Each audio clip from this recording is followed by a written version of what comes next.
Trustee Colwood, Present. Trustee Dorsey. Trustee Dorsey, Present. Trustee Liger, Here. Trustee McDonald, absent. Ex officio member Richardson. Absent. Trustee Russell, Here, present. Trustee Smith, Present. Chairman Barry, Present. 6 present, 2 absent, which included the ex officio member. Okay, so we'll move along with the agenda. The next item is comments and suggestions from retirees. Do we have any?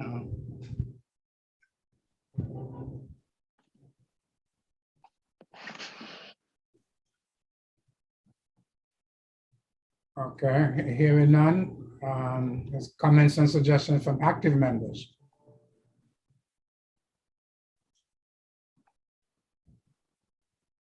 Okay, hearing none, I'll move to the secretary's minutes, please. Point of information, Chair. Yes. Do we have any retirees or actives on the line this morning? I don't know. I'm asking the system to let me know.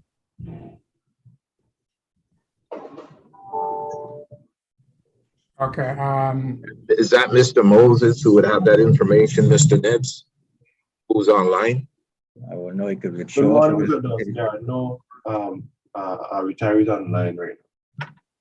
There's no retirees or actives on the line? No, Hello? sir. No one on the line that we can identify as a retiree or an active person looking at Oh. the screen. Okay. okay, so secretary's minutes. Chair, I move to accept the secretary minutes for October 28, 2020. Second. Moved and seconded.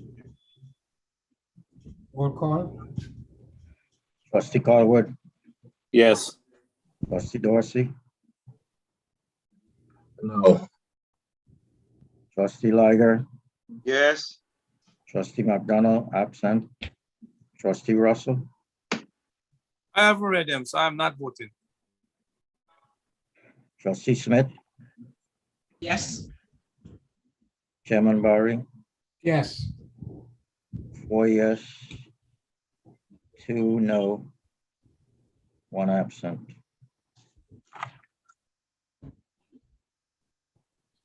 Okay.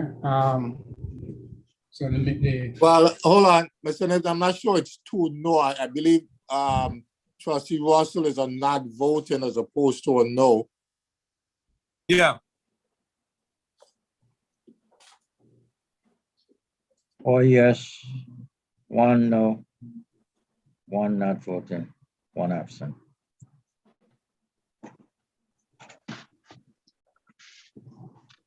okay, so go ahead.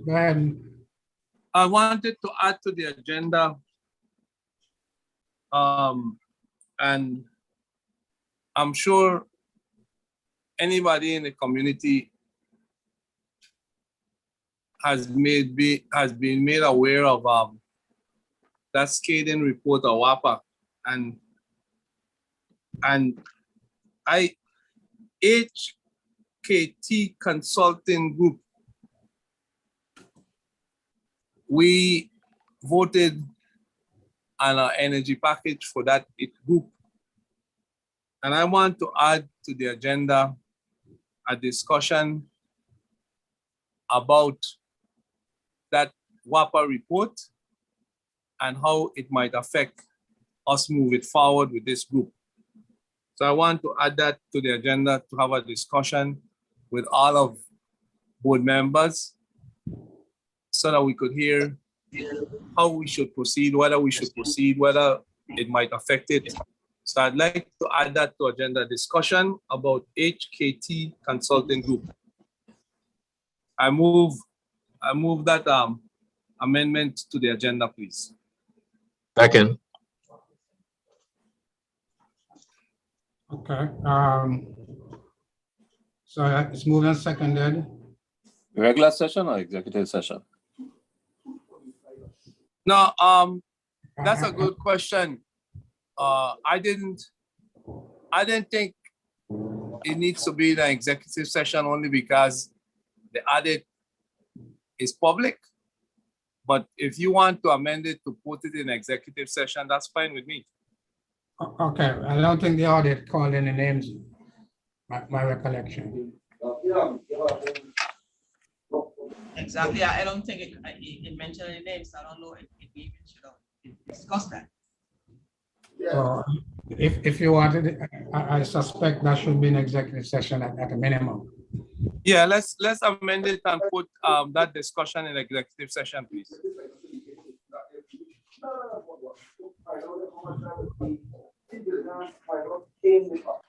Somebody has an open mic. Yeah, sure. Okay, so did we have a vote on that to amend the agenda? second, No, you need to have a vote on it. Okay, so it's been moved and seconded. We'll call, Trustee Bellwood, Yes. trustee Dorsey, yes. trustee Liger, Yes.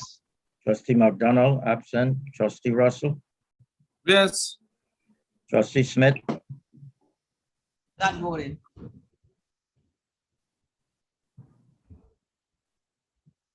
chairman yes, Barry, yes. 5 yes, 1 not voting, 1 absent. Okay, so we'll take it up in executive session. thank you.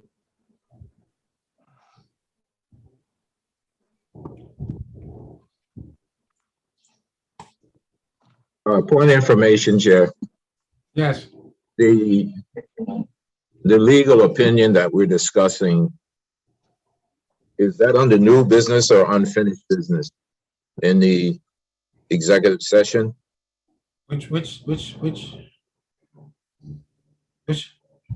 which legal opinion? The legal opinion with Sam H. Paul Jr.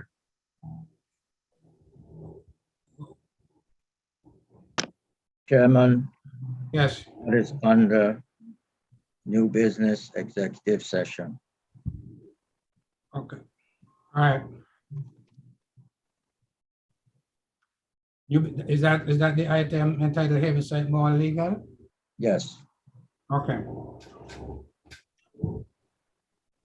Okay. So next item on the agenda is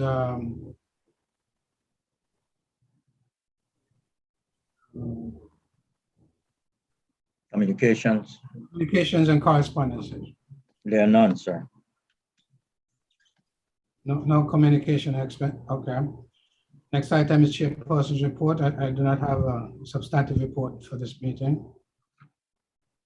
So we move on to the administrator's report. Okay. On October 29th, I met with the developer and engineers in regards to Haven 5 future infrastructure development. On November 2nd, I met with HKT, WAPA, in regards to the energy project at Havenside Mall. On the 5th of November, I attended the GERS Investment Committee meeting. On the 8th of November, I attended a meeting with JLL in regards into planning on infrastructure development at Havenside Mall. On the 15th of November, I met specific staff in regards to V3 challenges and recommendations and solutions. Also on the 15th, there was an on-island meeting with JLL consultants in regards to site visit at Havenside Mall. The 16th, I had a general staff meeting. And on the 18th, I attended Havenside Mall Oversight Committee Management meeting. In regards to applications, as you can see, we have 160 applications still outstanding. For FY 2022, we have received 6 thus far since October 2022, October 1.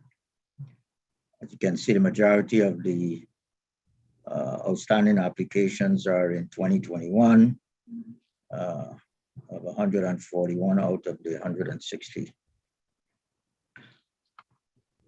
As far as non-duty and duty disability life distributions, we have received all about 3 of the, and those benefits are still suspended until we receive some type of indication that that person is still alive.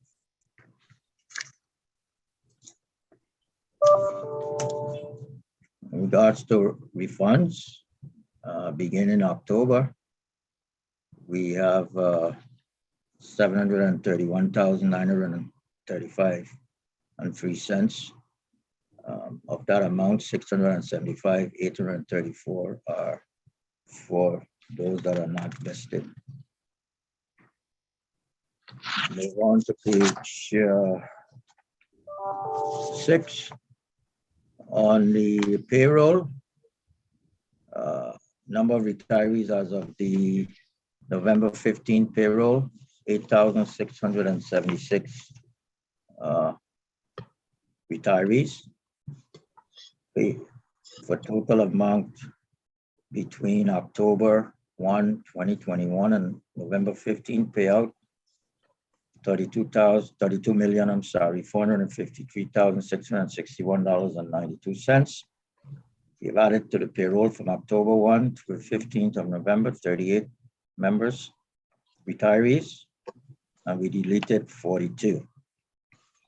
Note that the gross retiree payroll for the November 15, 2021 payroll was $10.8 million, actually $10,828,026.95.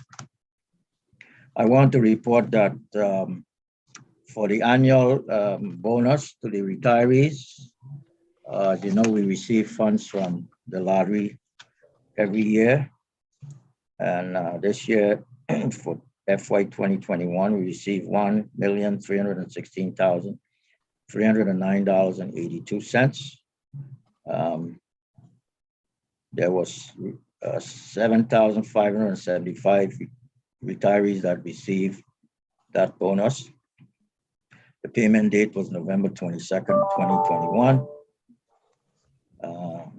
And for a net amount each of $135.77. The gross payout was $173.77, less taxes of $38 for net amount payout to each of the retirees that are eligible, $135.77. To be eligible, you must be 60 years of age by July 15th each year and on the payroll for at least 1 year.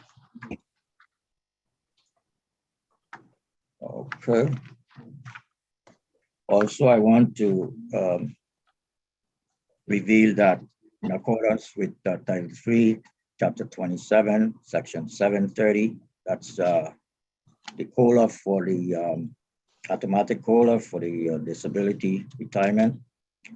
Folks, this year we paid out about 225 disability retirees.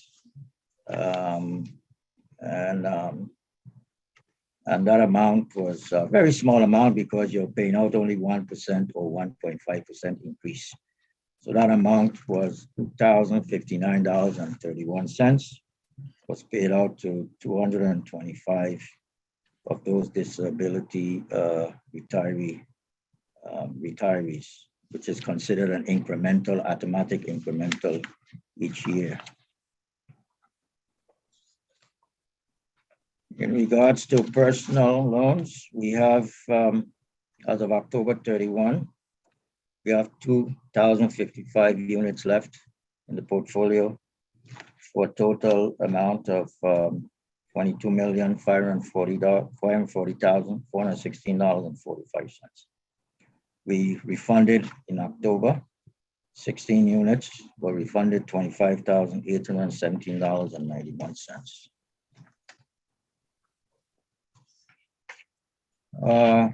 No major issues with our office complex. We do have some roof replacement work in St. Thomas that began on November 15th. We did do a major, to us, the security gate access gate. We now have where we have our, I would call it a digital, I guess, where you don't have to use a card anymore. You have a tag on your left side of your vehicle. As you enter, the gate would open automatically for you when it reads that card. So that's something that is, I think we need to mention on that one. We're still working on the fences. I know today that this week, the individuals are working on the air condition for the building. I think the second floor is what is being done at this time. As far as the Havenside Mall warehouse demolition, selection was made of the contractor and that person was notified. As far as warehouse J, final plans and submission of permits will commence the week of November 22nd. An RFP will be posted the second week of December. Rental and collections. In October, we collected $11,554.77. Of that amount, rental was $8,406.88. Total year to date, same amount because it's the same 1 month. Arrearages, $150,504.01. As you can see, rental and electric are just about the same amount.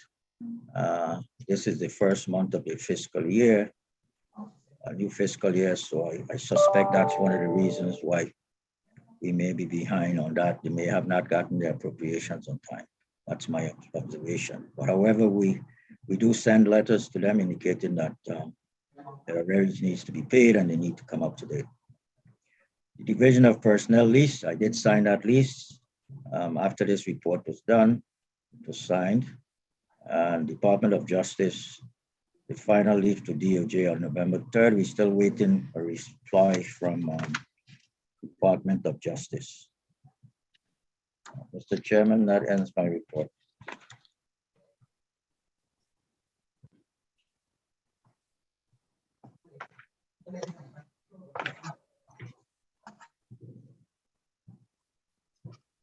Are there any questions regarding that report? Yes, I have a question. Yes, ahead. and I also have a questions also. Mr. Nibs, you said you signed the contract for the Division of Personnel. You're still waiting on the contract for the Department of Justice. And if you break that down, I guess the rental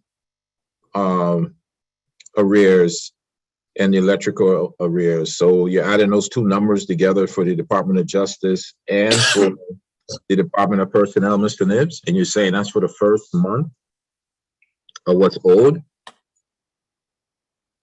Said, sir, that one of the reasons I assume is that they did not receive their, there's allotment or they on time, or they're still behind, or they from last year trying to catch up. Now, like I said, we send out letters to them all the time. Sometimes we send out notice to quit to them and they're coming with the funds. So, I mean, this is something that is a recurring. Like I said, we did sign the lease for personnel. It was executed on both sides. And just for justice, I think there were some issues and we sent it back to Division of Property Procurement, Department of Property Procurement. I don't understand what your question is. Well, I was wondering, I'll tell you what my question is, Mr. Nibs. I'm just wondering why you're signing a lease and they're so far in arrears. That's who I've been asking since I've been on the board. And between you and Ms. Gums, you guys keep saying that you're caught up. but clearly you're behind and you're looking to sign a next lease for the Department of Justice. And they probably owe a little over twice the amount of money that the Division of Personnel owns. So I was just trying to understand the logic of why you'd be signing a contract with an entity or entities that are behind and payment. I mean, in their rent and in the electrical. And of course, you guys didn't take my suggestion on modifying the document so that monies could be drawn down, not we paying out monies we don't really have to pay out to keep their lights on. What's your question? That's my question. Why did you sign the lease? And you know they're in arrears. So I'm asking Mr. Nibs, Mr. Bori. I know, but that's okay. So Mr. Nibs, the $150,000, how far in arrears that represent? Miss Clendenin Gums would have to respond, because she would have more closer to that than I am. Good morning, trustees. The Good morning. amount that you see in your report is about cut in half. So we did receive payments since this report. The Division of Personnel and the Department of Justice, they still owe for October and November, both electrical, and we signed leases because the Property and Procurement Department has held a position that they don't want to pay for rentals with expired leases. So we're working on their leases. They have been very good in not having huge arrearages for the GRS, but they wanted to have a brand new lease representing this fiscal year, which, as Mr. Nibs indicated, we signed yesterday. So as soon as those leases are processed, that it is not a money issue, that they will process those two arrearages for the beginning of the fiscal year, October and November. That's my report. All other tenants have been current. So the numbers we see there on the report has been cut in half? It's been cut in half. The remainder represents Department of Justice and personnel, and they're just waiting on this final lease to be signed so that they can process the payments on a new lease and not an expense. Okay. The monies that are owed are based on the old lease, right? That is The correct. monies that are owed. Hello? Well, if you count Go ahead, October, trustee. No, I was asking the monies that are owed are based on the old lease, right? That is correct. Until If they're based on the old lease, then that should have been paid. That should have been paid. If it's based on the old lease, up to that point should have been paid. So that has nothing to do with property and procurement, saying that they're not going to pay because they don't have an executed lease. Okay. Today is December 1st, 2021. The lease we have in place for Division of Personnel and the Department of Justice expired maybe 15 years ago. We're doing month to month. So this lease we're signing now is effective October 1, 2021.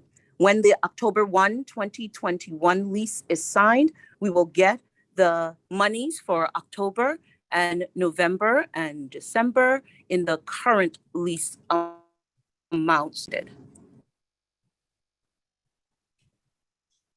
They have an item that you can put in leases, and I guess Kathy, Attorney Smith could speak about it.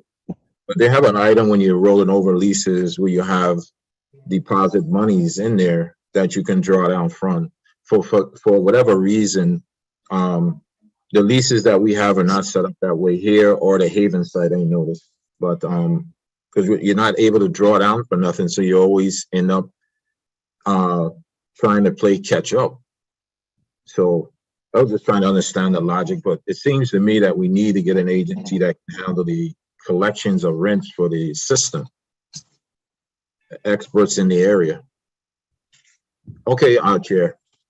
Okay, Well, my take on that is that you'll probably be paying out more for collection than what the rent is. Look, this is a government agency. They're right here with us. We know how to go to OMB and set aside monies to get it. We are working on that. So, every meeting it comes up, but it's just that we're working with OMB. OMB has some fund there that is set aside for the government so that we can get our monies, and we've been getting our funds. You see that? I know for a fact that government agencies can pay for a year encumbrances with current year appropriation. Another fact. So, anyway, Chair, to Mr. Nibbs, that's not a true statement that if you get someone to collect your money, Mr. Nibbs, that you'll be paying more than what you're collecting. I'm not sure where that's coming from. We have realtors that do that. Hold on, Mr. Nibbs. We have realtors that do that here as a living, but I wasn't referring to the private sector. I will go back to Inspector Van Beaverhouse report, and his report indicated that when you're doing these things, you need to get those individuals involved that have the expertise. It's obvious that you don't have it on your staff, but we have an agency in government called Property and Procurement that handles property and procurement of leases and collections. And they're not going to charge the GERS for that. It's just a matter of sitting down and having a communication. And that's all I was saying. I'm not looking to spend the system money because we don't have the money to spend. The money is to pay the annuities every 15 days. I keep saying that. okay, I think you made your point. I have some questions. I need some clarity, Mr. Nibbs, Go ahead. regarding regarding what you said in your report, the annuities, and I think it was not the regular annuities, but an additional contribution to retirees based on the law that gives them some type of increase. And Yes, I'm not sure I understood what you were saying. Title 3, Yeah, go ahead. Chapter 27, Section 730 gives an Yes. automatic increase in service or disability retirement annuity. Those for the individuals that are disabled. Each year they can get from 1% to 1.5% increase. It's automatic. It's like a COLA. Okay. Yeah, I was thinking so, but how is that handled now? How are we handling that now? Well, I don't know the mechanics, but I mean, it's done every year. Automatically, every year, our payroll, member services, and our payroll notice have to be done, so they do it. And it was paid out just recently. But it's a very small amount. The population this year was 225. And the payout was, about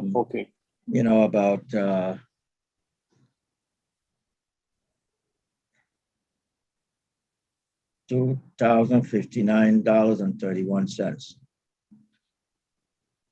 So it's a very small amount. I'm glad you clarified. No, but yeah, I'm glad you clarified it. And then the second question, you were mentioning the mall, and you gave an update. Like, you did mention the mall. I mentioned that if you didn't, the warehouse demolition. I mentioned that we were getting permits for the demolition of the mall. I mentioned that also in repairs of the warehouse J. We had planned to final plans and submission of permits will commence next week. That's, I guess, for DPNR. And the RFP will be posted the second week of December. Okay. I may have stepped. Okay, thank you very much. Thank you, Mr. Chair. Sure. Point of information, Chair, to Mr. Nibbs on the warehouse cost to remove it. What was the cost to remove that again? Ms. Glendinning, could you respond? I know there was about 5 or 6 contractors, we whittle it down. What is the final amount and who was the contractor, successful contractor in that warehouse J project? The successful contractor was DCM Corporation, and the contract amount was approximately $470,000. Okay, so I asked you, Mr. Nibbs and Attorney Smith, if we couldn't do an offset, and I'm not going to call the company's name, but that company in question does that kind of work. They owe us close to $3 million. We could have done an offset for them to remove that for us as an offset. Up to now, I don't understand why we still didn't do that. Can anybody answer that? Yeah, I can answer it. There was another contractor that bid it, which was far more than this contractor that won the bid. That person was in there as a subcontractor that you're talking about. Okay? So I don't know if that answers your question, but we did. What was the difference? What is the difference in far more numbers? Like 50% more. Some of them were high, way high. Okay. Yeah, that's somewhat answers the question, Mr. Nibbs. I was just curious why we didn't consider it. We wanted to. Okay. No, that's the most.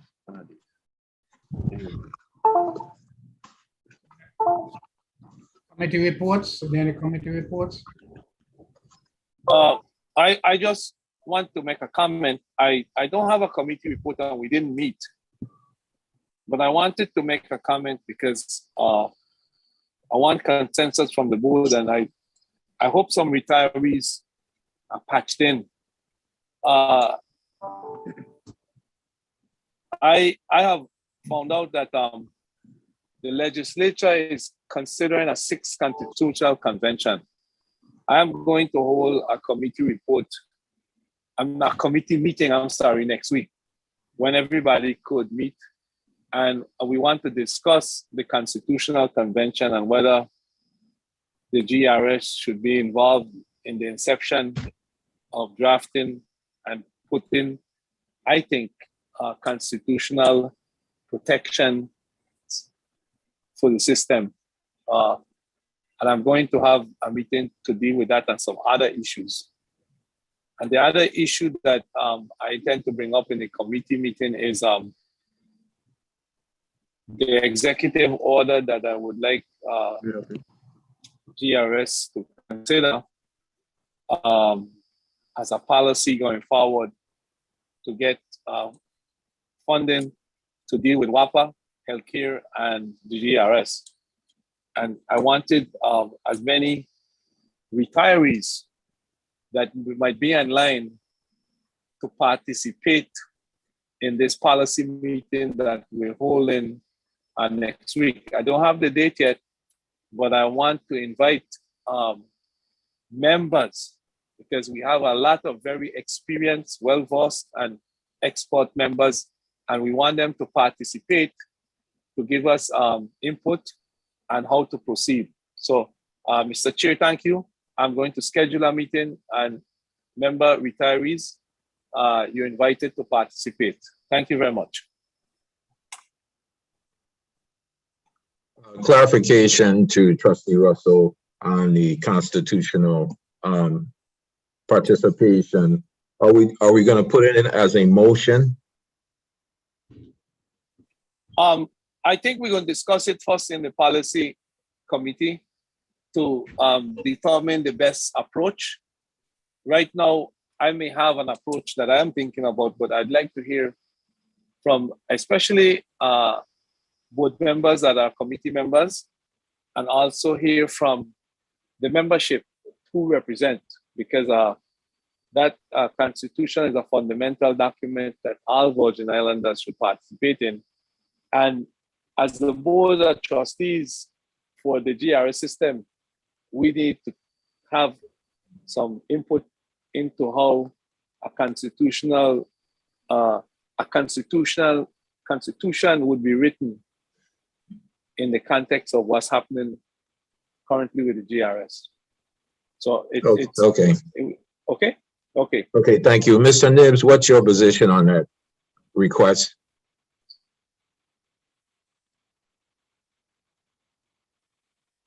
Mr. Nibbs? Mr. Nibbs? You're muted, Mr. Nibbs. I'm saying anything that is positive for the GRS or would assist the GRS in receiving funds or having visibility, I have no problem with it. So that means you support it, Mr. Nibbs? Yes, sir. Okay. Well, Mr. Trustee Russell, I guess I'll have to point more of my pointed positions to you because I think that's all I've been doing since I've been on the board. So that's the first time I heard him say he supported your position on the Constitution and anything that helps the system. But I thought that's what I've been doing since I've been here. My proposals have been to support the system. Thank you. My only concern is what is the objective? I mean, what are we trying to achieve? Well, I could give you one objective, Mr. Nibbs. One objective is that we don't allow the Senate or the government in general to raid the plan. That's why we have these unfunded liabilities. So that would be one objective right off the top. Well, we know we're not supposed to be discussing this, and I don't want to preempt the meeting, but I just wanted to make a comment as the policy chair. So I don't really want for us to discuss it in this forum, members, okay? Okay, cool.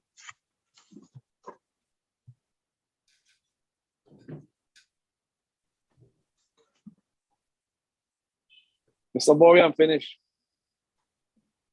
Okay.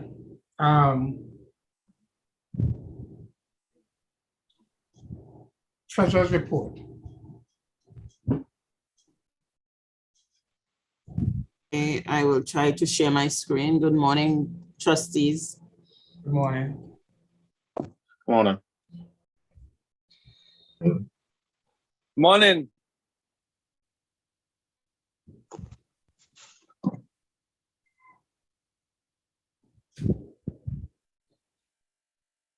I hope you're seeing the screen with the schedule of receipts. That's what you're seeing? Yes. Yes. Okay. Point of information, Ms. Jeremiah, before you start. I could be wrong, but last month, again, I couldn't find my document. When you did this sheet, this one along with the similar sheet for the Haven site, you showed the year to date under the synopsis of how much was drawn down to the bottom for the year. Is that what the 15 million represents this time? For the fiscal year, yes. Okay, just I'm trying to understand it. Thanks again. And I didn't see any on the second one. Okay. Okay, thank you. For some reason, I can't get my camera on, so I'm sorry. Schedule of receipts and disbursements for the month ending October 31st, 2021. We have receipts from collections, loan repayments, $973,606. So the year to date would be the same thing because this is October. Rent from tenants / utilities, $45,470. Employer retirement contributions, $7,849,546. Employee retirement contributions, $3,993,466. Parking facility, 120. Miscellaneous, $499,463. Total collections, $13,361,671. Disbursements, annuity payments, $21,938,121. Administrative expenses, $873,077. Personal loans, Personal loans, 7,979,000. Mortgage loans, 28,263. Retiree loans, 1,549. Refund of contributions, 711,575 for total disbursements of 23,560,564 for a net cash deficit of 10,198,892. So thus far for the fiscal year, we had to draw down 15 million to help with our obligations. Havenside Mall,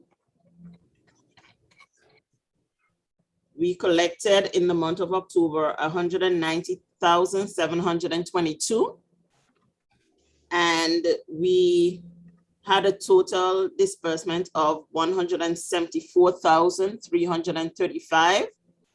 And so we have a net cash surplus of 16,387.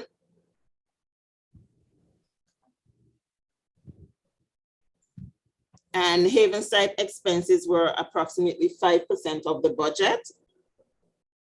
And collection was 84%.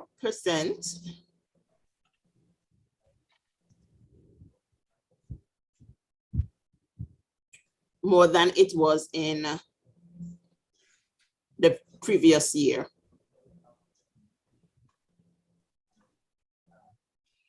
It was 87,305 more than it was in the previous year. For the month of October, Havenside collected 9% more than what they needed for their expenses, thus the surplus of 16,000. That's the end of the treasurer's report. That's the first time we've Havenside been in a positive for a while, right? Yes. Okay. So I have a question here.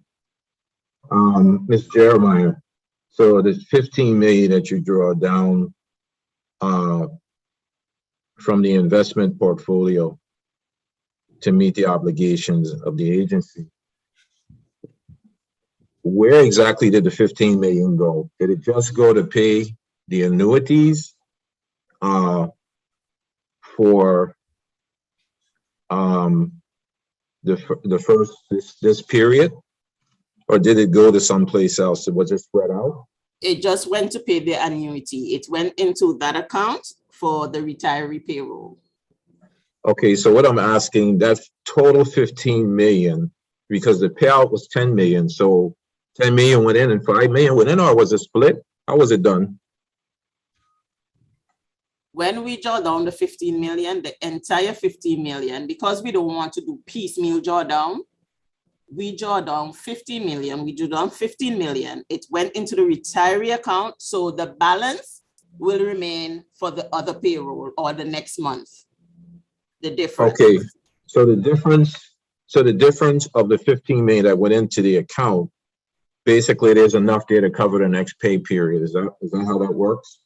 Yes, it will be enough. When we do collections, that 5 million will make up. Okay, so of the drawdown of the 15 million, 10 million basically made the last payment.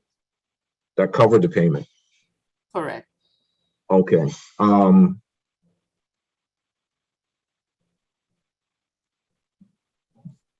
Okay. And so for Havenside now, so we have a plus 16,000, right? At Havenside. So we're moving in a more positive direction at Havenside. So at this point, we wouldn't recommend the abatements that we were discussing in the oversight committee at this point, because we're making money again. And the Mr. Chairman, I don't think we Not should discuss necessarily that. so. I don't think we should discuss that here. Is that an executive session, Mr. Nibbs? It is an executive session. Well, I was only referring to the abatement, not the individual names of the organizations, because if we're making money, then we're making money. Well, we're trying to show you a way. It's a reason why we're going to come with that. It's not I mean, who likes abatements? However, there has to be a reason why. And I think that we should discuss this in depth in executive session. Okay, well, I think it's a public facility, it's a public everything, but if you want to do an executive session, then that's what it is. Okay. We can bring it out after we approve it, but I think it needs to be discussed and the reasons why. You say we can bring it out after we approve it, Mr. Nibbs? Wow. We can Okay. report it out. Okay. Regular session then. I didn't know it was approved, but okay. You know, I mean, there's another virus coming along here. You know, we got to be very careful, which can affect the Havenside Mall. All of this I want to put on the record in executive session. What are the reasons why we may be asking for additional relief? Well, I would only say, Mr. Nibbs, I don't think that's really the issue, the virus, as to why we're in this situation. But I mean, if that's what you want to use today, that's fine. Well, if the ship stop coming. Mr. Nibbs, you say you're going to discuss it in executive session, right? So let's hold this discussion for then. Thank you, Mr. Chair. I have a question for the report. Go ahead. Could you go back to the first page that you gave us? Okay, you want me to share it again? Yeah, the first page.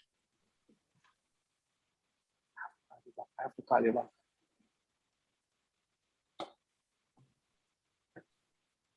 Okay, good.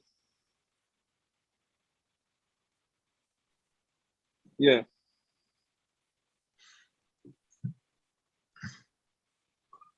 Okay, so is the trend?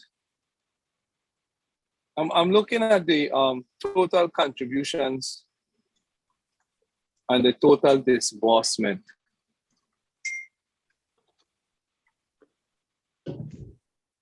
And so the current trend has us having to make up 15 million each month. Is that something that has happened throughout the year, based on your experience? It's not necessarily each month. Maybe every other month, depending on what we collected. Okay. Okay, so that if we wanted to have the Senate appropriate something to correct our annual deficit for this year, what would you say would be a ballpark figure? At least 150 million. Okay. Okay, good. And last, because I'm looking at those numbers there.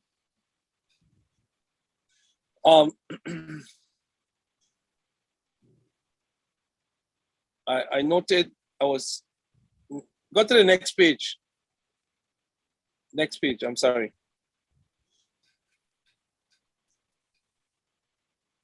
This page or Havenside? Yes, yeah, this one. This one. Okay. The personnel services and fringe benefits. Give me just a little summary of that. I'm not too sure. I looked at it and I was wondering what we, yeah, go ahead. The personnel services is the wages. The fringe includes the contribution, insurance of. So that's for the whole St. Croix and St. Thomas personnel services? Yes. That's for the month of October. Yeah, for the month. I got you. That's what GRS. Okay. That's what GRS. GRS excluding Havenside. Okay. Okay. Good. Okay. Okay. Okay. Good. Thank you very much. I'm glad I got the explanation. Okay. Thank you. You're welcome. Ms. Jeremiah, the total drawdown from the investments for the year is what, 115 million at this point, year to date? Last year, it was probably 115 million. 115 or 150? Last year, it was about 115 million. I'll have to go back and check. Mr. can get Mayor, that. I think for fiscal year 2021, it was 109 million. Oh, 109. Okay, 109. Right, that's correct. 109. Okay. In that same screen, you have up the reimbursement for the electricity. Which location is that again? I did not hear your last question. The reimbursement on this, the screen you have up, the reimbursement on the electricity, the 30,000. What reimbursement? Who is that? It would be personnel and justice. Okay. And that's for the first month, right? Okay. That's what we collected in October. It was Okay. previous months, but that's the collection, because remember, this is cash basis. So Ms. Jeremiah, what is the cash position now? Like, what is our position? I think it was, I guess it was the October. It was about 309 million. So what is the cash position overall of that number? When you say cash position, what are you talking about? The entire system with the, I guess that's going to be in, That will be in Mr. Henderson's report. Part of okay. Mr. Henderson's report, because I don't have that number. Okay. Okay, thank you. Chair, I would like to make a motion to accept the treasurer's report. Oh, I had one more point, Ms. Jeremiah, and I asked this last month. The V3 or the V-Tech, is that been fixed for the loan program? I can't answer that, Trustee Dorsey. Okay, can Mr. Nibbs answer it?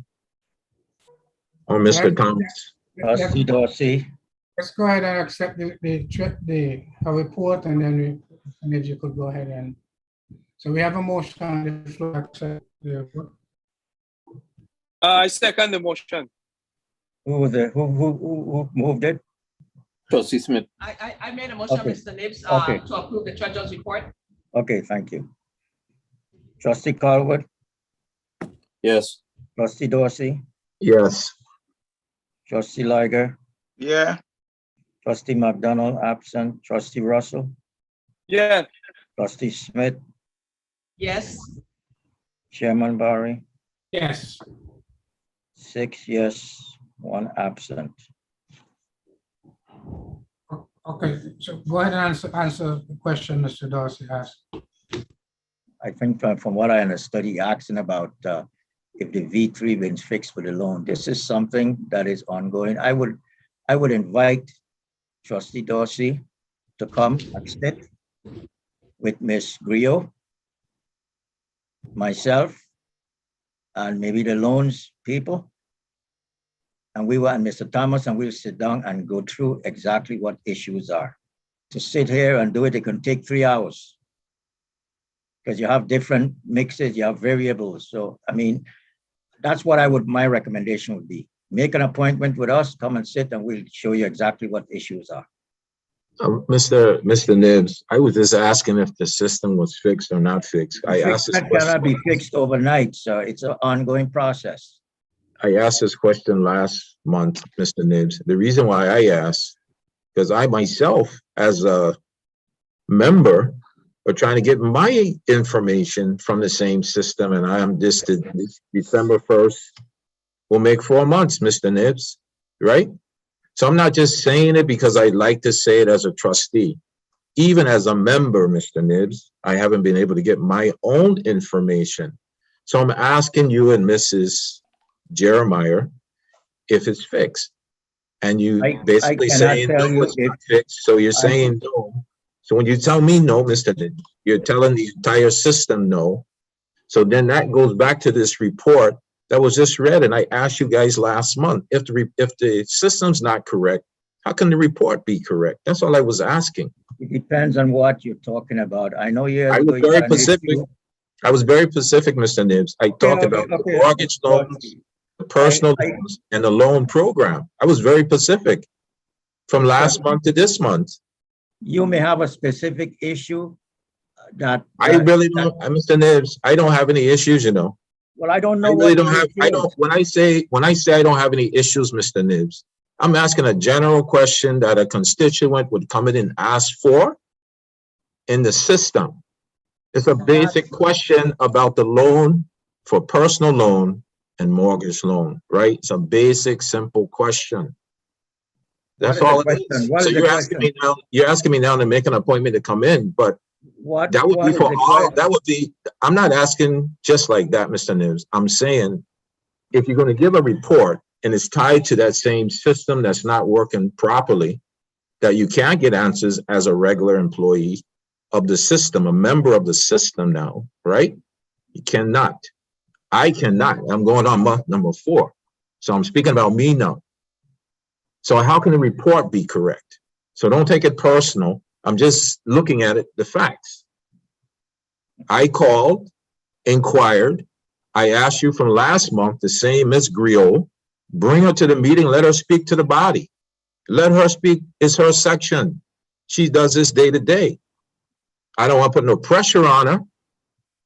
I don't want her to be relieved of her duties, but I'm just saying I've spoken to this lady and have not got my answer because the system's not working. So all I asked it if it's working. If it's not, it's not. So that means the report can't be correct. Cannot make a blanket statement that the system is not working, sir. The system is working. There's some issues that we are dealing with. Some are software issues, some are issues external to us. Got things coming into us that are not correct. It creates a problem in the system. I think you heard the auditor when he gave his presentation that we have to do certain things manually. That's not our preference. We want it to be done inside of the system. So there's a lot of different things that needs to be done. So if you're asking me that if the system has been fixed since the last meeting, no. Okay, well, you answered, Mr. Nibbs. That's all it was. Thank you. Okay.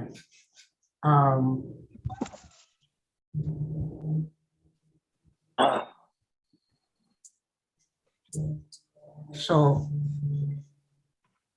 investment officer's report. Good morning, Mr. Chairman. Just 1 minute while I share my screen.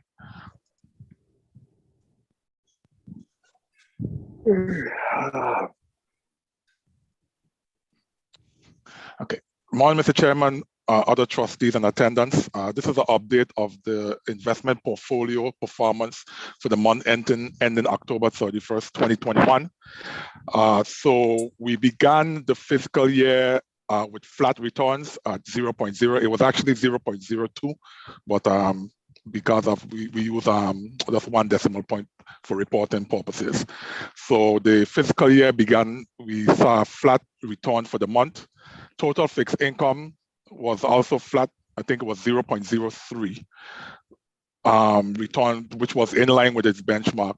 Our total alternative portfolio was up 0.2%, but it underperformed its benchmark by 710 basis points.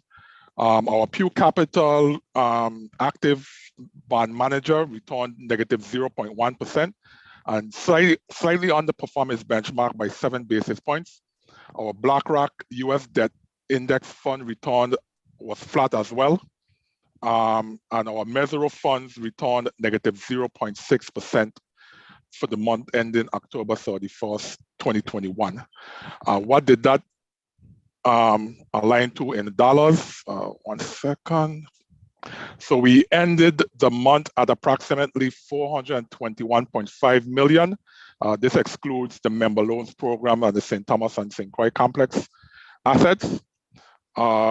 We did raise 25 million in the month of October, 25 million in cash.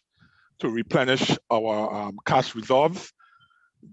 Those reserves now, to answer Mr. Dorsey's question from previous discussion, is around $70 million.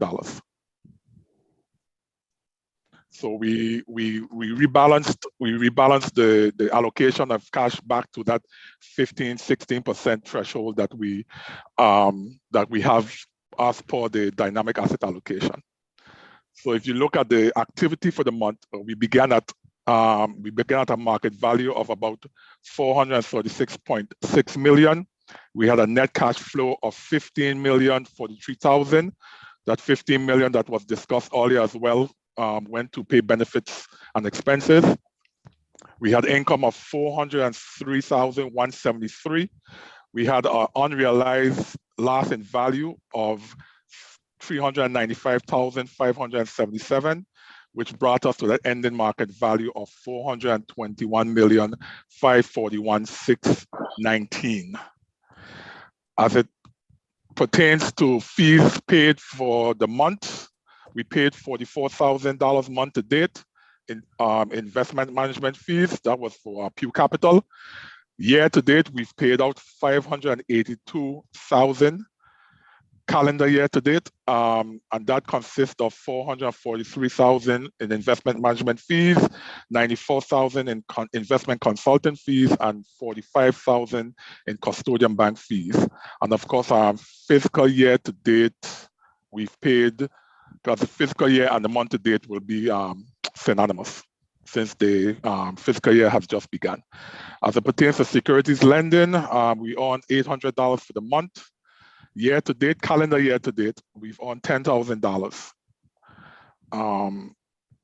And as we continue, if you look at the bar chart in the middle, like I always like to point to, as we continue to see the assets decline pretty much steadily.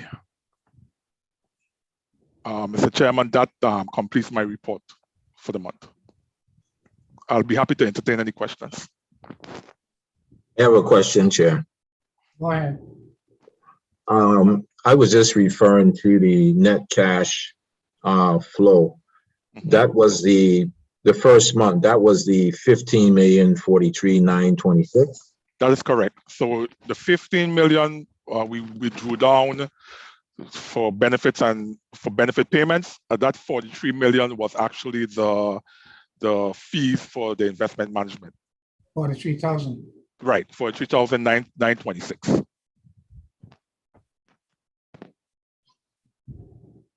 That was for the 1 month? That is correct. 43,000 for the 1 month? No, that was for the quarter.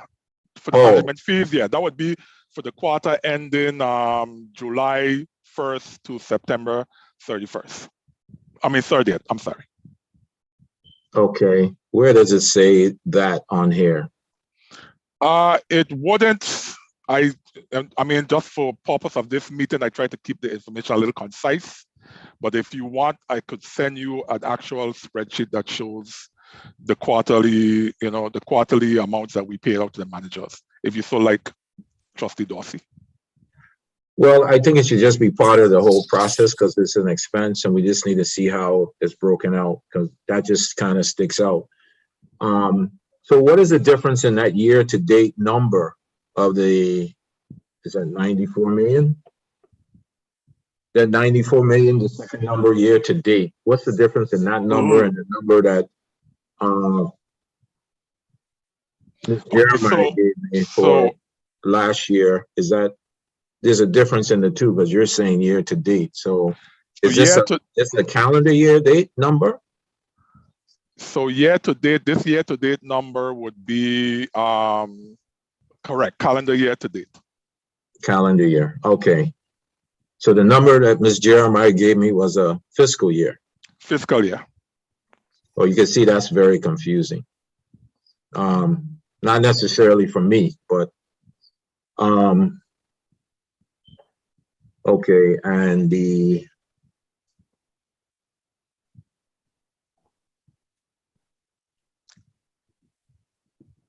I think on the first sheet, if you go back to the first sheet, and you talk about the total plan performance, I'm not sure, but I think where you have certain terminology, you know, it's industry related. And we're showing this is general session information for our members who may not be in touch with the language of the industry. I could suggest that if you say benchmark, basis points, that maybe you put brackets around that and give a more layman's term for people to kind of follow. I think that would help. Just a recommendation in the future. Okay. Noted. And you were saying because of the type of software, we show flat for the month. Not well, it's not well, not particularly the software. Again, because of the nature of this report that I report monthly, I try to keep the information as it's a lot of information to fit on the page. So I try to keep it as concise as possible. So in terms of the decimal point depiction, I keep it to just one decimal point. I got you. Okay. You answered my question. So so that goes back to the entire year. Going back to the next page, sorry. Going back to the next page. That goes back to that same line where we draw down the 15 million. So when we go for the 1 year, so for the 1 year, we had 124 million that we drew down. Correct. From our investment portfolio. Correct. And that would include, and bear in mind, this is net cash flow. Fees, right? Correct. Okay, so we need to be clear. We need like $130 million to kind of break even on the drawdowns if we're going to continue the pace we're at. So that's what we need to look for from the center to meet our monthly obligations, drawdowns. Oh, that's a question you're asking me, Mr. Dorsey? I'm sorry. Yeah. Dorsey. I think based on what Ms. Jeremiah stated earlier, I think she said 150 million would probably be the better number. Okay, so we need a cushion. I see. All right. So, okay. Thank you. You're welcome. I have a couple questions. Sure, Trustee Russell. Yeah, okay. Look at the same slide, investment management, custodian, and consulting fees. Okay. So when we draw down 15 million, how is that achieved with this type of management, custodian, and consulting fees? What's the dynamic of drawing down 15 million from our accounts? Tell me that. What kind of work they're doing for us? Tell me that.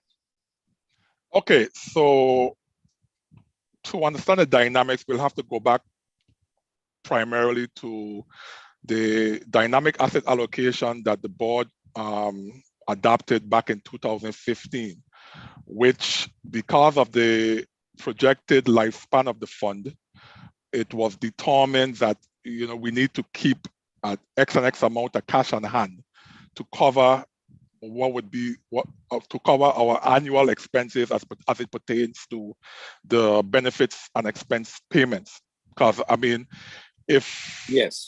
given that we were de-risking the portfolio and given any jolt in the market, it could have adversely affected our cash flow situation if in fact that the government was not able to pay us contributions on a timely basis.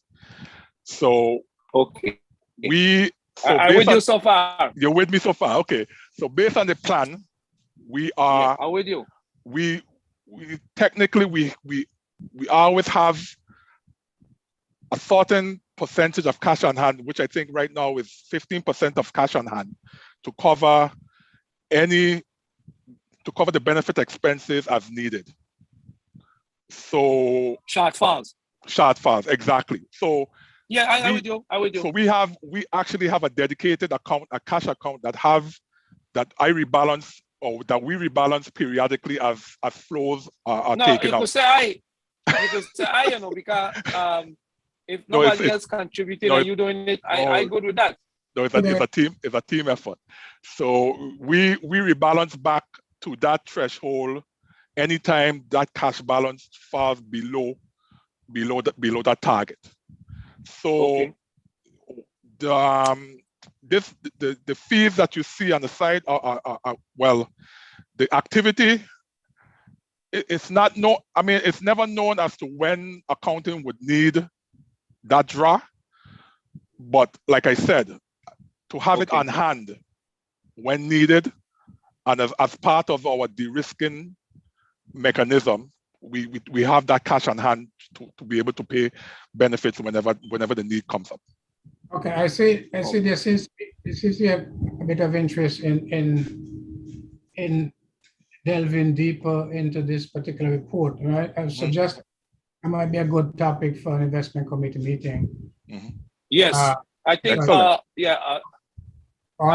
think I will do that, yeah. All members of the board are on the investment committee, so. Yeah, because you're talking about a policy that was instituted in 2015, and we now in 2021, and we might have to adjust that, I don't know yet, but I don't know, we might have to adjust that, okay? And I'm not going to get into it now, because I'm with you all the way, but I support the investment committee meeting. Okay. Thank you, Mr. Chairman. Chair, just a quick point. Are you recommending that before Mr. Henderson brings his document for the monthly meeting, it will now come through the investment committee where we can vent it? No, that's not what I'm recommending. I'm recommending investment committee to answer the kinds of questions Mr. Trustee West was asking us. He asked me process type questions and explanations of the flow of funds and why we flow them that way. Yes. So that understanding will be better able to understand the monthly report. Okay, so I hear you loud and clear, Chair. Mr. Hendrickson, just a last question. Would those fees go away if we had that money allotted to the Finance Committee for the system for the same purpose? Would those fees go away? Because that's like the one category attached to the 15 million. That's about 600,000 in fees a year if you round it off. But those additional fees in the later category of your slide, would those fees go away? No, not necessarily. Remember, we don't manage funds in-house. So we hire managers to manage the funds. And of course, those managers managing the funds for payment. So I got you. Yeah. So the only fee that would go away would be the drawdown fee. Well, if we're not drawing down anymore. Exactly. Okay. Exactly. I would say though, for the trustees, that our fees have come down dramatically. Over $1 million. Over $1 million, as Mr. Nibbs just stated. Our fees have come down dramatically.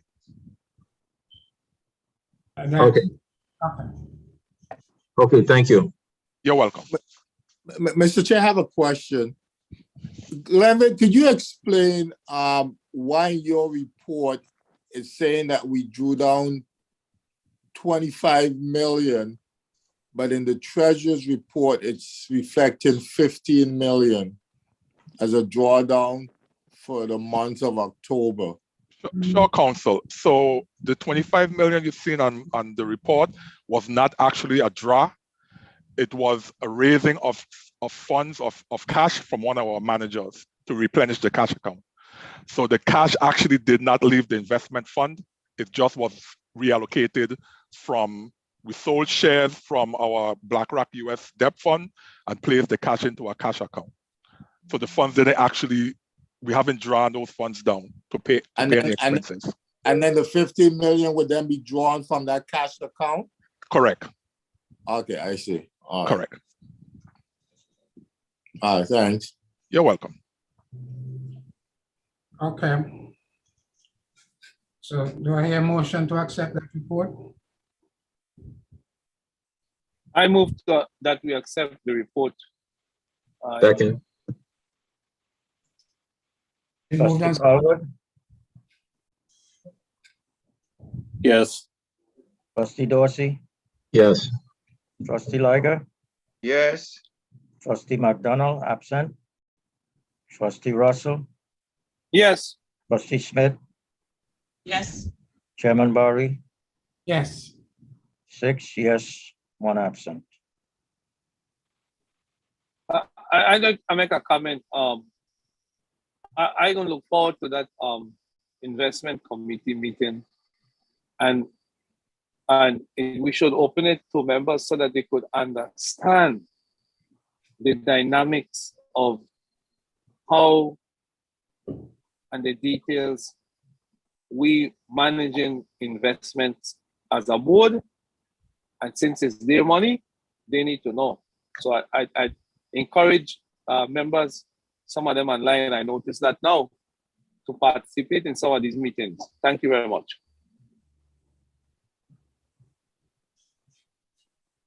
Trustee Russell, I think you have to make that a motion. I don't see it happening any other way.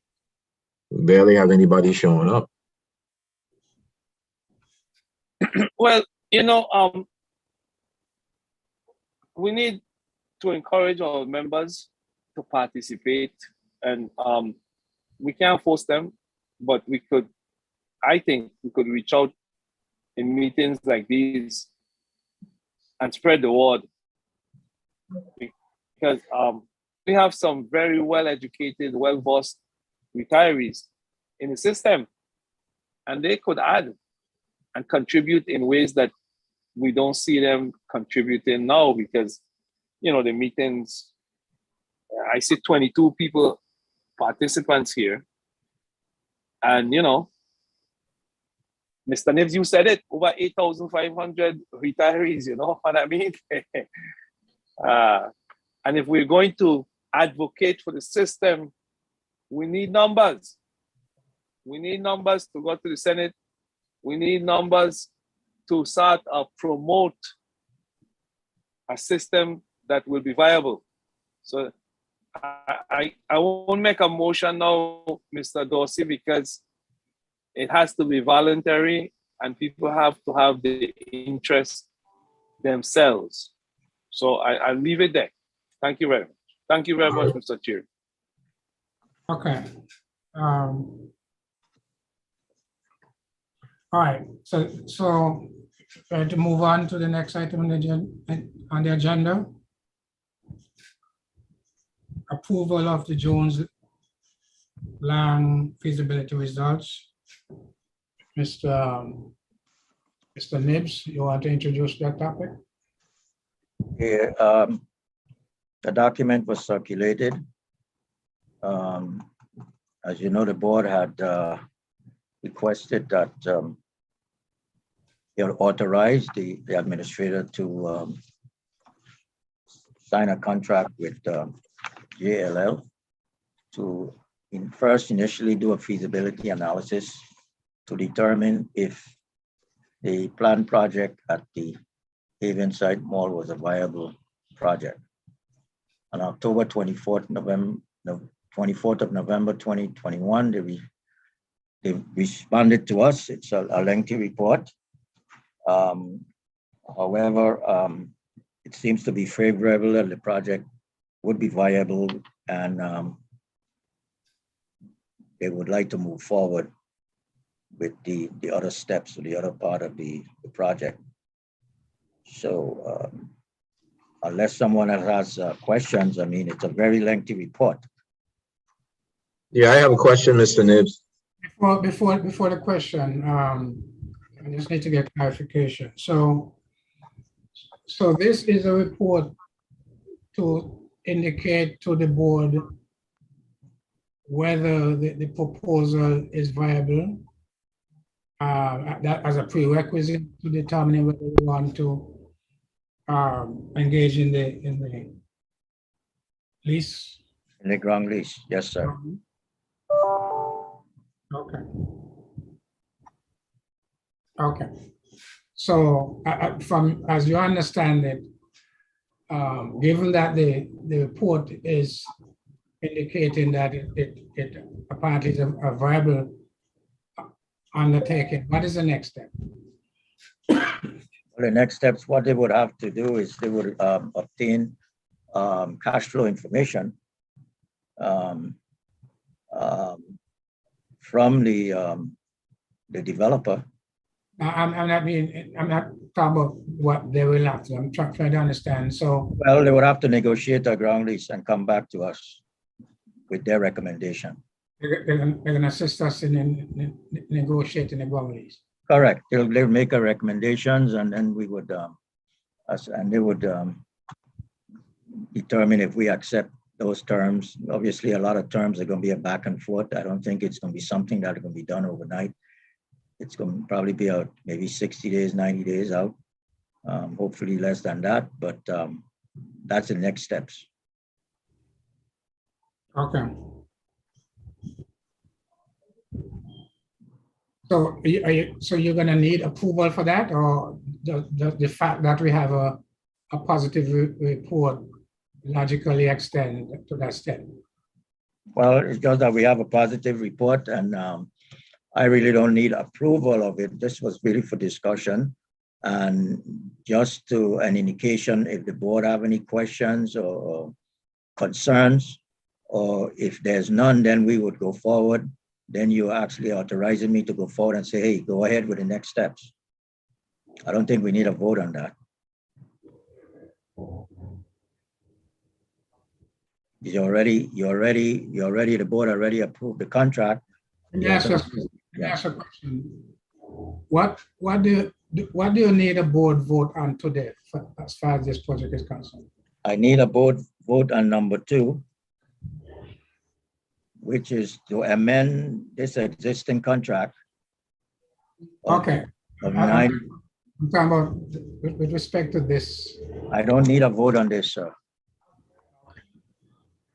I just want to get clarification of.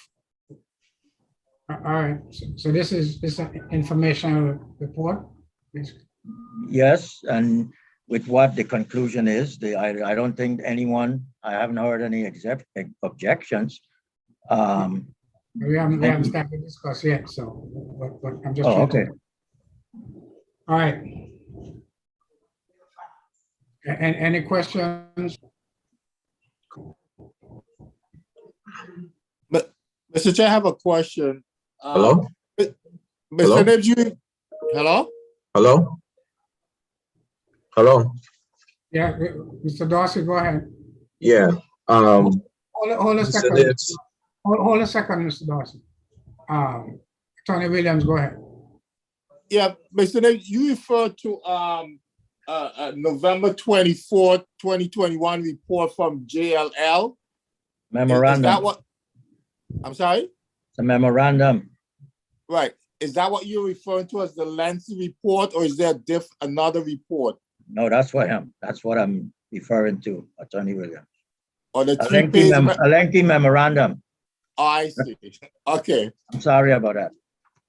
All right. I just wanted to clarify because I don't know if there was something else. No. All right. Thanks. Go ahead, Mr. Dorsey. Well, that was my first comment. I didn't get a copy of that report. I only got the memorandum. So I was asking that first. And then the second thing, Mr. Nibs, at what point will this group come and speak to the trustees? That was part of what we agreed to early on, that we would have a communication as to what we were looking for as a board as well. At what point will that happen? Can happen now if the trustees want that. Well, it can't happen today. It can't happen today. Happen today. However, it can happen. What I mean. We said we said it was going to happen. It's not that if we want it to happen, we agreed that we were going to do that. It was part of the process. If you go back and look at the original documents, that was one of the steps. The only question I was asking, at what point are we going to have that opportunity to sit down with these individuals to have that communication, I guess, over the Zoom. Well, somebody has to give me an indication that they would like to meet next week or the week after next, and we will make the appointment, like maybe, you know, for that to happen. Is this going to be a committee meeting? Investment, well, it already came out of the investment committee, so I don't know. Well, I mean, all the board members are I'm members. part of the investment committee, so I would, you know, to make things easier, it would just be maybe a special meeting, maybe. Make it a special meeting. That ain't making it easier. I mean, Well, problems in a meeting, but all right. why do you want a special, why wouldn't? Well, anytime you have more than 4 members meeting, you have to have you have to advise the public. So if more than 4 members are going to be meeting with this group, then we have to advertise it. So how does that change if it's an investment committee meeting? Well, you really should, technically. Repeat that, Mr. Nibs. All of the Can you board repeat the members last part? all of the board members are committee members of the investment committee. So you're saying Board council can correct me, but anytime you have 4 or more members, board meeting members, you have to advertise it. Yeah, any meeting of 4 or more trustees constitute a meeting of the board, and you have to comply with the provisions of the Sunshine Act, as well as the advertising requirements of our bylaws. so an investment committee meeting that in which all board members, let's say all board members show up, that's technically a board meeting? That's correct, sir.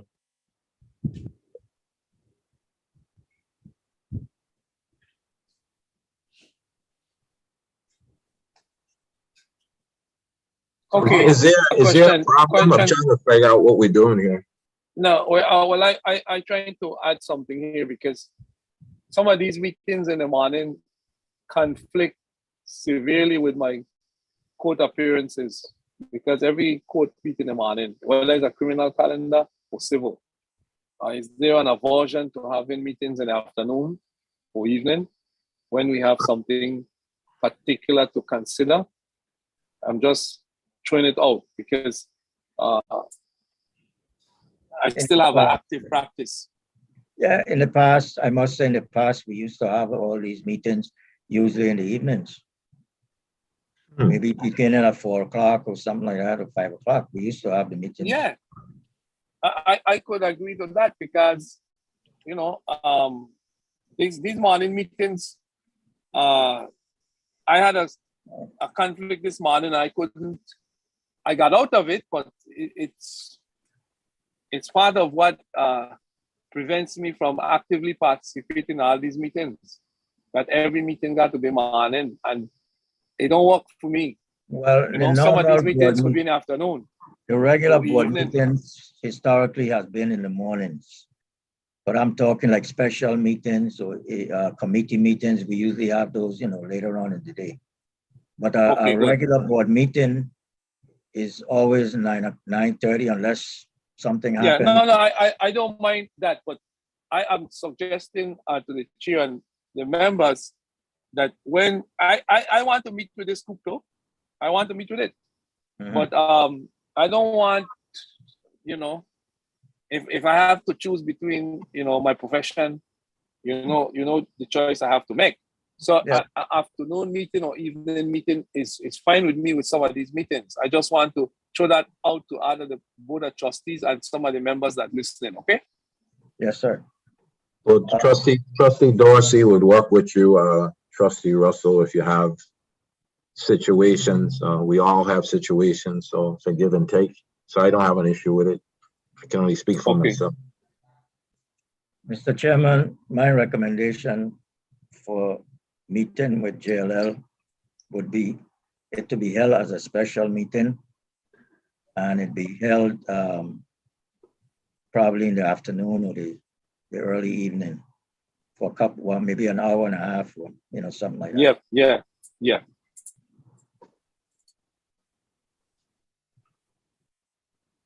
Okay, I mean, if yes, if all board members, if according to council,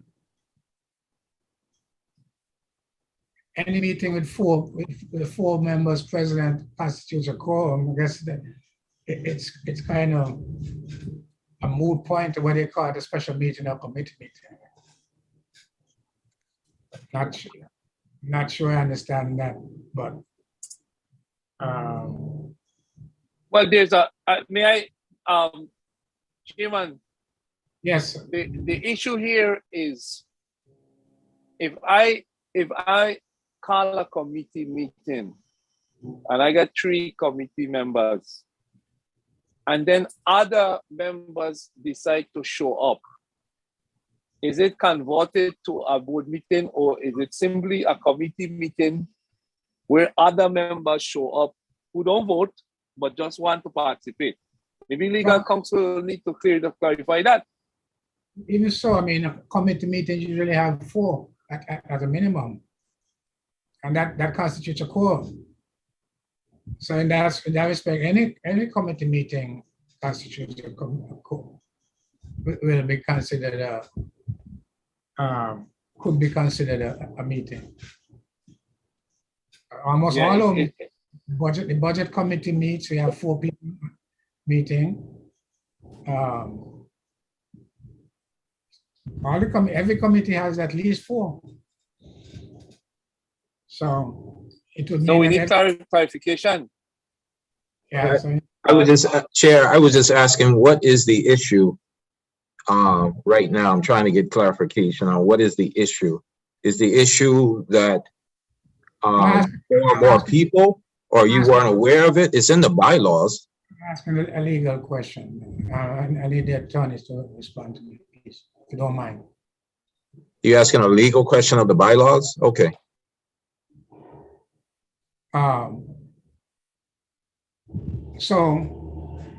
So you're saying, and according to you, Mr. Attorney Williams, any committee meeting we have in which at least four people show up, that's constituted a board meeting? That is correct, because that is a majority of the members of the board, and therefore you can have a board meet. It constitutes a board meeting because you have a majority of the members of the board, which constitutes a quorum for purposes of a board meeting. Now, if you have a committee meeting, and there are 3 members of the committee and other individuals show up, the fact that they are not voting members, that would not constitute a meeting of the board because they can't vote. But in the case, let's say, of the investment committee, where all members have the right to vote because they're all members of the committee, and you have 4 members, that will constitute a board meeting. But there's a distinction if you're talking about a committee meeting where there's less than 3 members. If you have committees comprised of 4 members or more, then yeah, those are generally, they're board meetings, or you have the same number of persons who would constitute a quorum for purposes of the board. And since all of those individuals can vote, you have to comply with the notice requirement. I guess it's not just notice requirement. It's notice plus recording plus minutes plus. It's not just a notice requirement you're talking about. Right, that's correct. So then, Mr. Chair, we got to look at making these committees 3 members and then flowing forward so that we could get the business of the membership done. Because if we got to do that for every meeting, that's not only costly, but it takes time, and it don't allow us to do a meeting in 2 or 3 days. if we need to do it, a committee meeting. Because I am going to set up a committee meeting for the policy next week. But I am not going to be able to comply with the notice and all of that because I don't know how my schedule will work next week. And I have to have, you know, flexibility. So we got to look at that, Mr. Chair, because that kind of provision, although it really solves the membership in some way, it is a deterrent to having, you know, committee meetings regularly with, you know, the provisions that the council just expressed. So I'm going to bring it up when we discuss in the executive session. We have to bring that up. Thank you, Mr. Chair. Okay.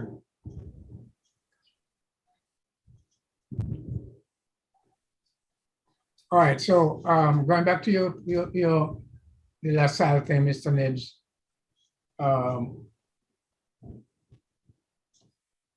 So the consensus position at this point is that we would we'd move to the next phase. We'll invite them, in which case we'll invite them in. Is that? Yes, we invite them into a meeting. And I guess you would give them your position, or I guess what you would like to see happening. I know in the investment committee meeting initially, we had discussed some issues as to what we would want to put on the table. Those should come up, you know, let them know that, and then they would go back and do their due diligence and come back to us to determine if those are viable options. Let's do this. Let's try to set up an investment committee meeting. My only problem with investment versus special, sir, is that in investment committee meeting, any decision you make, you got to report it out to a board meeting. So I was saying do a special meeting instead. Any decision you make in investment committee meeting, at the subsequent board meeting after that, you have to report it out and get approval of the full board. Yeah, but isn't that different from a full-length discussion? I mean, we want to be able to have a good lengthy discussion with these folks. You can have it in a special meeting. Could have it. That'll be the only discuss topic on the special meeting agenda. Okay. Mr. Chair, Mr. Nibs is correct. I mean, you could have as much discussion in a meeting as you want to have in order to address the issue. And the other advantage of a special meeting is that there's a less number of days notice requirement than for a regular board meeting. I think you only have to give like 1 day's notice as opposed to 3 days notice. Okay. All right, so, okay, so we'll try to find a date for a special meeting. Yeah, Attorney Smith, assist me with that, please. With the contacts. Yes, I will. After the meeting, we can get together to discuss potential dates that I can give to them. Can see it before, maybe next week or the week after, before Christmas, that's for sure. Okay, we can discuss it after this meeting and get to them. Okay. So we still have a regular December meeting to schedule. Yeah, it's supposed to be on the 16th. 16th. Okay. So we have a special meeting 1 week and well, you know. Chair, Yes. I'm not available on the 16th or the 8th of December. Whatever you're going to do, I'm not available. Okay. Okay.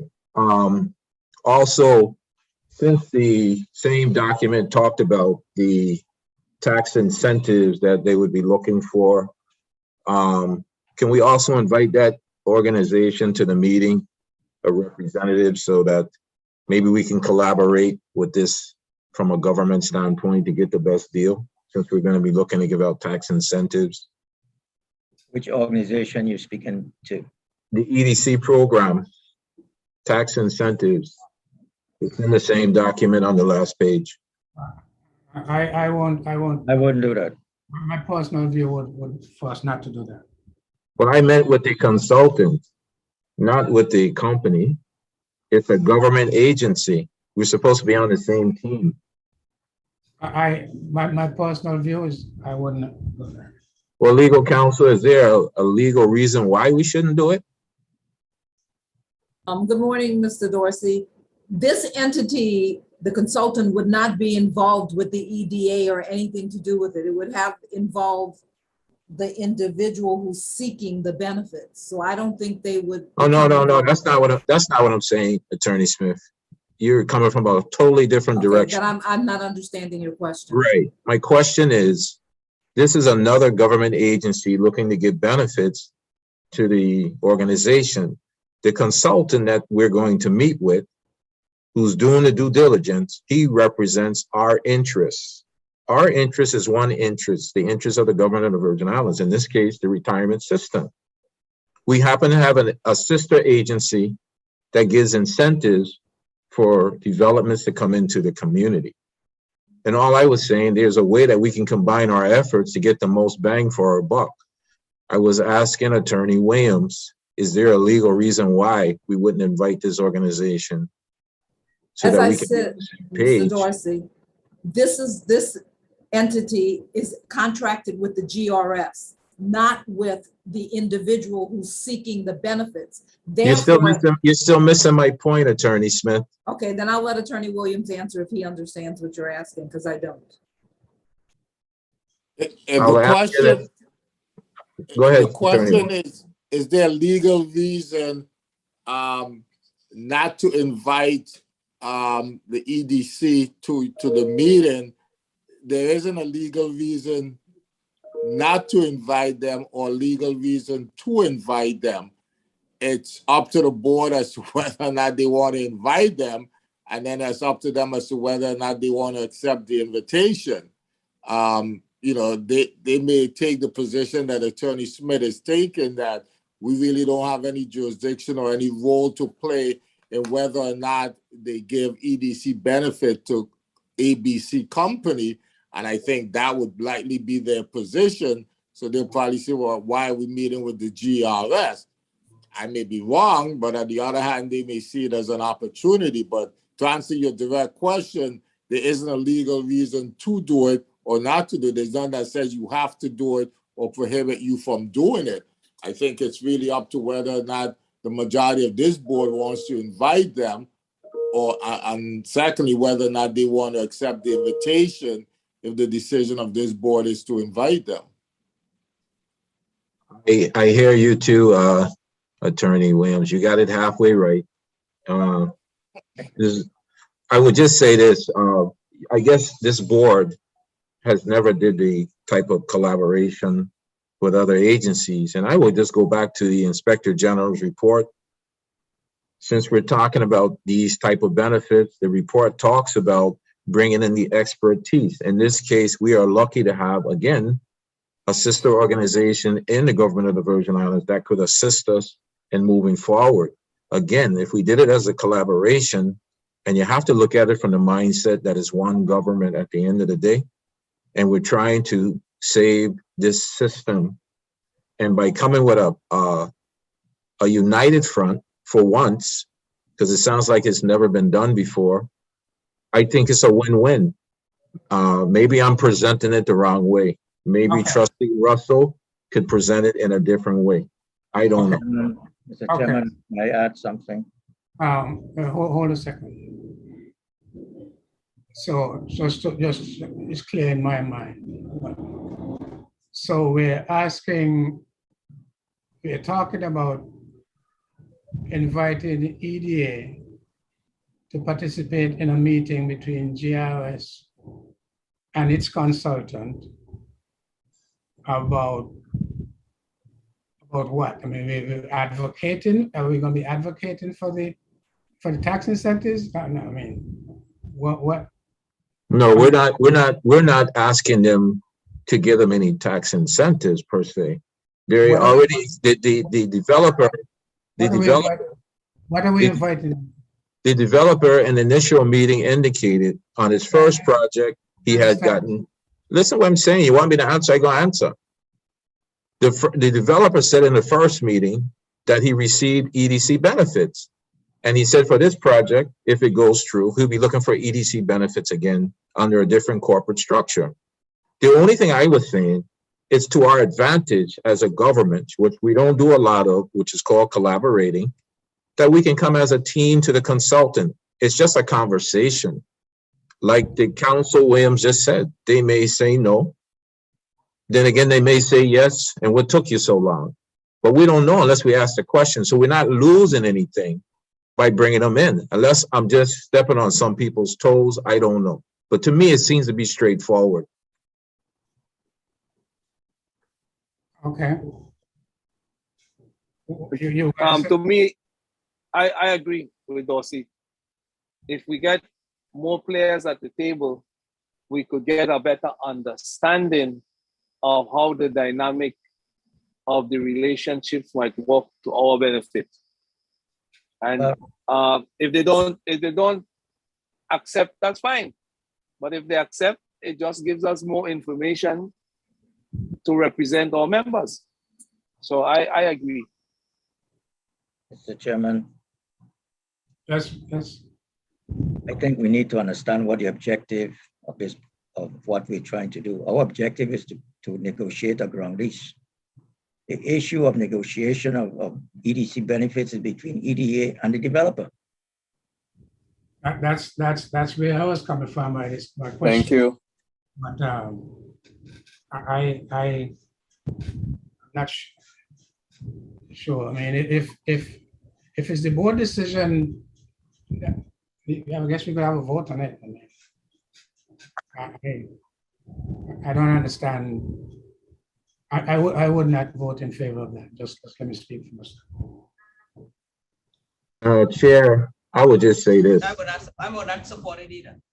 Chair, I would just say this. We all sat here, and some of you trustees been here longer than me. I think a simple thing, Chair, is just to collect the rent. We just can't get that right at the main building, Chair, or at the Haven site, and we still want to do other things. All I was trying to say, let's come with a. Can we move forward with this agenda? You need to move forward. If you want to make a motion and we'll move forward. Okay, my motion is that we invite the EDA incentive program representatives to attend the meeting. That is going to be a special meeting set up for the consultant that's doing the due diligence for the proposed hotel development on the dock. We have a motion. I second it. I object. Yes, we'll go to the vote. Is that's the question? Yeah. Well, let me hear the objection. We got discussion about the objection. I don't see the objective. It's not clear, and I don't the EDA granting benefits as a whole separate process that has nothing to do with the ground lease. I think it's two separate animals, so that's my objection. Okay, let me state why I support it. It may be separate issues, but we should be looking out to get the best interest of whatever lease. And if we could help to convince EDA to give benefits to an entity that we are dealing with, so that we could increase whatever might happen with EDA benefits that could help us, we should find out about it. We should be involved in bringing these entities together so that we could everybody could benefit, not just the EDA benefit or the lease for the contract or the consultant, but it gives us the kind of information that we sort of have been lacking regarding moving forward a lot of these decisions we make. So I support it. I'd like to hear. If they don't come, they don't come. Thank you. Okay, can we have a roll call? And I also have something to say. Roll call, Mr. Nips. I still have something to say on the Trustee, discussion, Chair. We have a motion seconded. We have a discussion as to why Trustee Carr would object. Trustee Carwood made his position. Trustee Russell made his position. And I would just add in the same consultant document, the last page, it refers to the incentive programs that would be provided under the Hotel Development Act. The same report talks about it. I'm not sure if you had a chance to read it, but it's right there. And it talks about the fact that these organization is looking for, as Trustee Russell just indicated, the EDC benefits. The consultant is saying that it allows us the potential to receive more money on our ground lease. So it's actually contrary to what Trustee Carwood just said. Okay. Roll call. Trustee Carwood, No. Trustee Dorsey, Yes. Trustee Liger. Trustee Liger. Absent. Trustee McDonald. Absent. Trustee Russell. Yeah. Trustee Smith. No.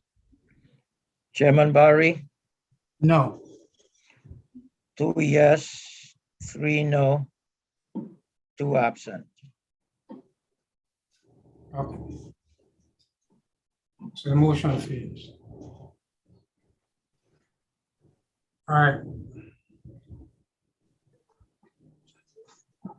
Next item on the agenda.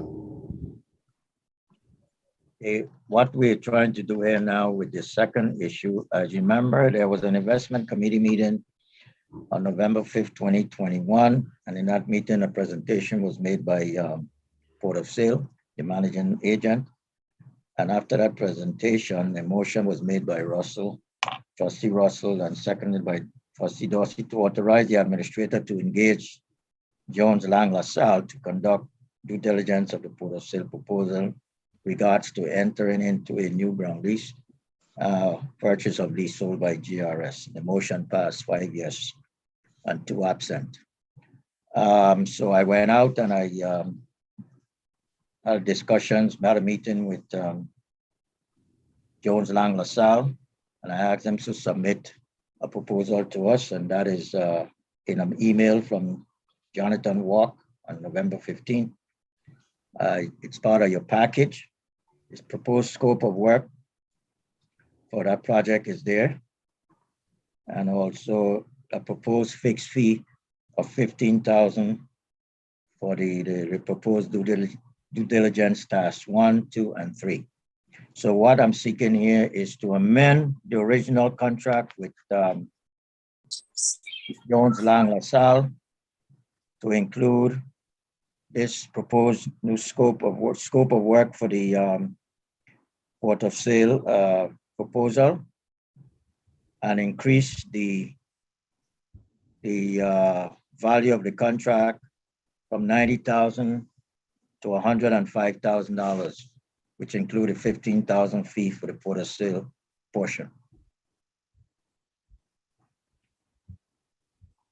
If I may add, Mr. Chair, I say, Mr. Nix, what we need to do, what you're looking for is for the board to adopt the investment committee's recommendation to authorize the administrator to engage JLL, et cetera, and then to amend the existing contract pursuant to their November 15, 2021 proposal at a rate of $15,000. Okay, Council, you're correct, because it was an investment committee meeting, so you're Mr. correct Chair. about that. Mr. Nibbs, I just have to make a correction. I've spoken with JLL. The contract cannot be amended because it is a different entity. So it has to be a new contract. I thought I had sent you an email to that effect. A different division. Yeah, it's a different division. So they're gonna have different players, different contacts. So they wanted us to do a separate contract. Okay, well, Well, that makes it easier. So we're just approving the investment committee's recommendation and authorizing the administrator to enter into a contract with JLL for costs not to exceed $15,000 to do the scope of work contained in the November 15, 2021 proposal.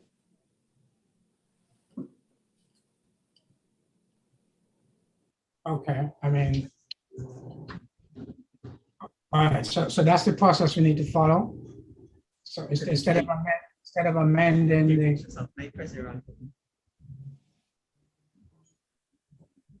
so what?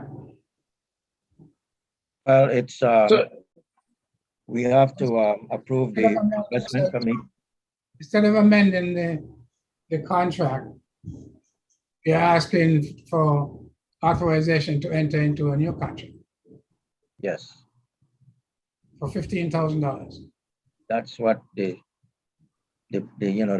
board council recommends. Because JLL has indicated that since it's a different division and different players, they would rather have a separate contract. This is what Attorney Smith just indicated. Okay.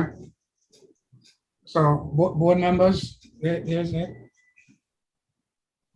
And just to be clear, this additional work is to address the port of sale. The proposal. As opposed to the hotel piece, which we were to discuss earlier. The ground lease piece, yes. Right, okay. All right, So you need a motion? yes, we need a motion.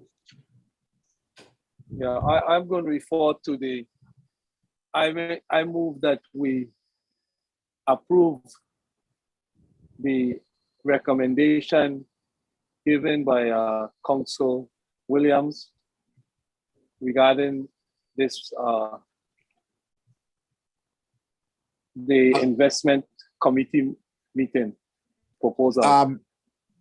Okay. Trustee Russell, may I suggest that what I could probably do, just read the motion and then you adopt that and you move. Because I don't think the motion. Yeah, that's better. Yeah. All right. The motion would be to approve the investment committee recommendation to authorize the administrator to enter into a contract with Jones LaSalle, whatever the name is, JLL, for the scope of work contained in JLL's November 15, 2021 proposal on the port of sale proposal at a cost not to exceed $15,000. And to make a new contract, right? Right, to enter into a contract. That's what it says. Okay. So I Attorney Russell, you would so move, and then we need a second. I so move and Second. Okay, so it's moved and seconded. Roll call. Trustee Carwood, Yes. Trustee Dorsey, Yes. Trustee Liger. Trustee Liger, Yes. Yes. Trustee McDonough, absent. Trustee Russell, yes. Trustee Smith, Yes. Chairman Barry, Yes. 6 yes, 1 absent. Okay.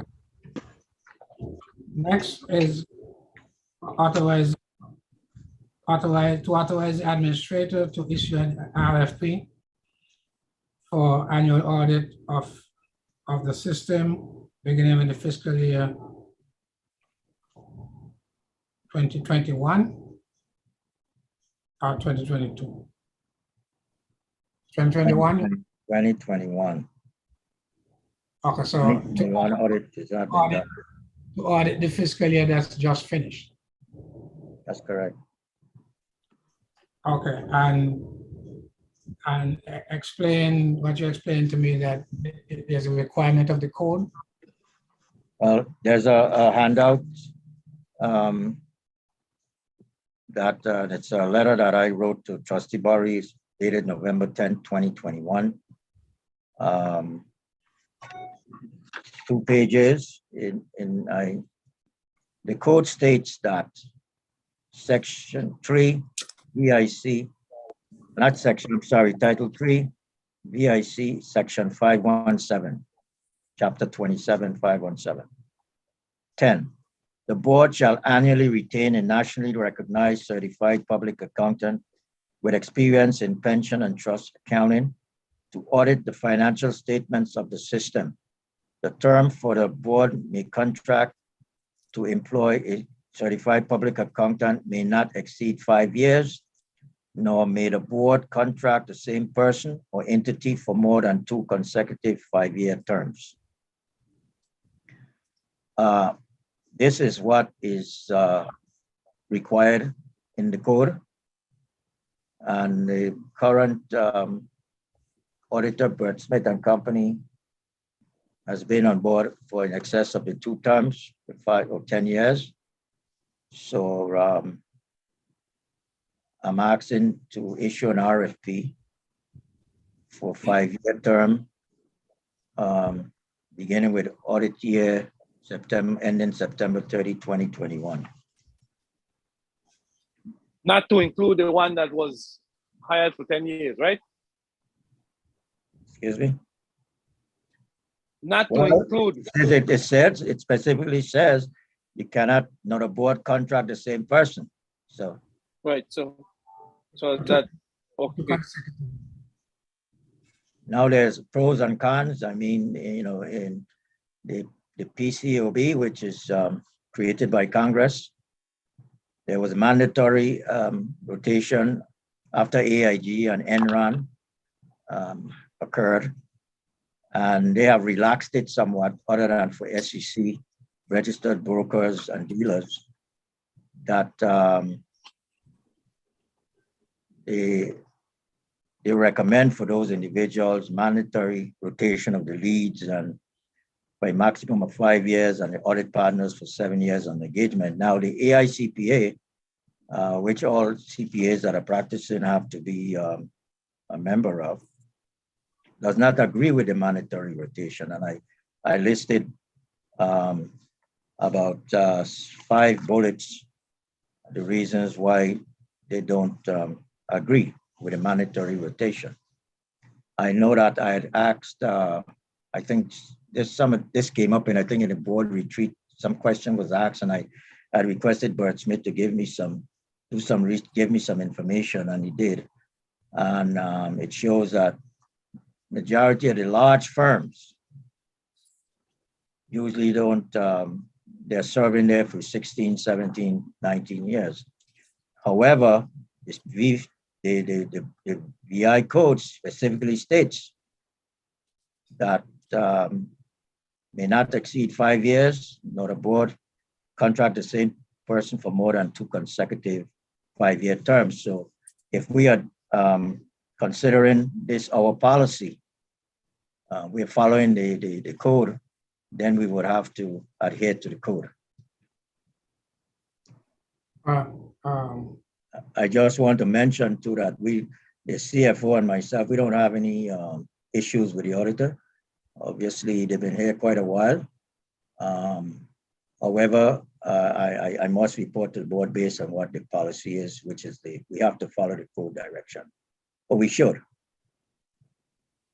Well, it's not a matter of whether we should, it's the question is we must. I mean, the board is bound by what is stated in the Virgin Islands Code, and notwithstanding all the other organizations that may have taken a contrary position, the board is bound by statute and by its oath in terms of the trustees to follow the Virgin Islands law.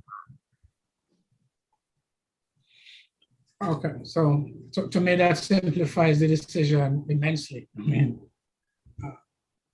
it's almost like a non-decision we have to make. So So I'll entertain a motion to authorize the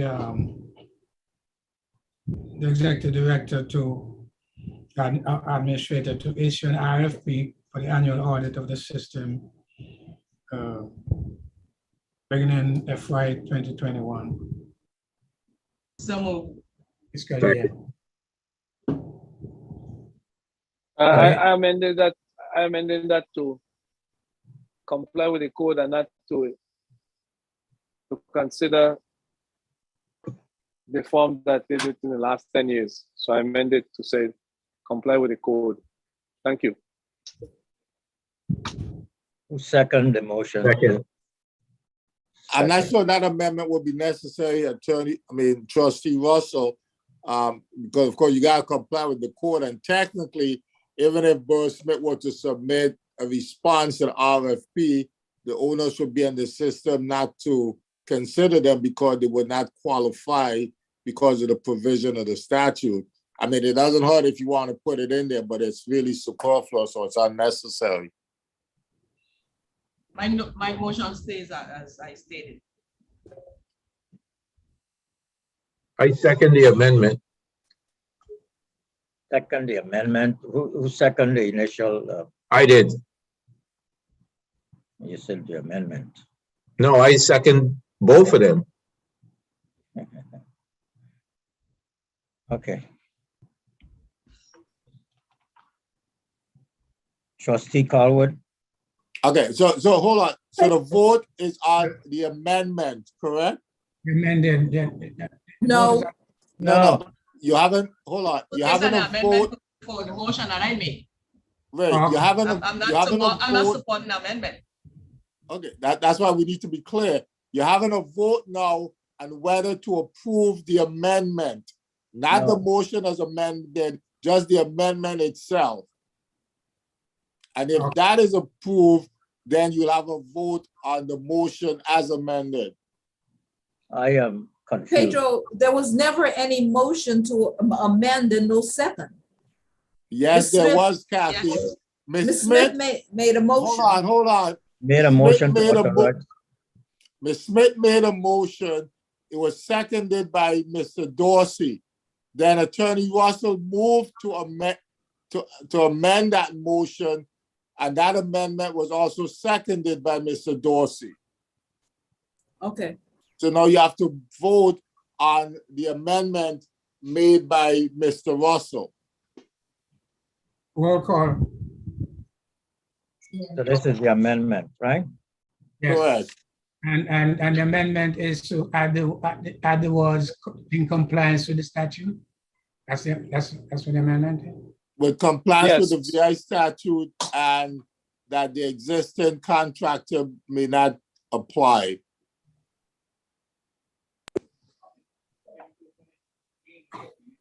Okay. Trustee Colwood, No.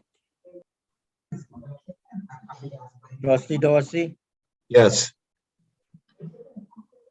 Trustee Liger, Yeah, Trustee McDonald absent. Trustee Russell, Yes. Trustee Smith, No. Chairman Barry, Yes. I 2 no, 1 absent. think it was superfluous, but Yeah, I mean, you know. okay. So you got your marching orders. RFP, I guess. No, we don't have to vote on So the now- motion as amended. Correct. Yes, I'm sorry. Yeah. So no vote on the motion as amended. Roll call. And who's the, Is Smith, That last vote on the amendment. Dorsey. to- Let me withdraw my motion and then you'll start.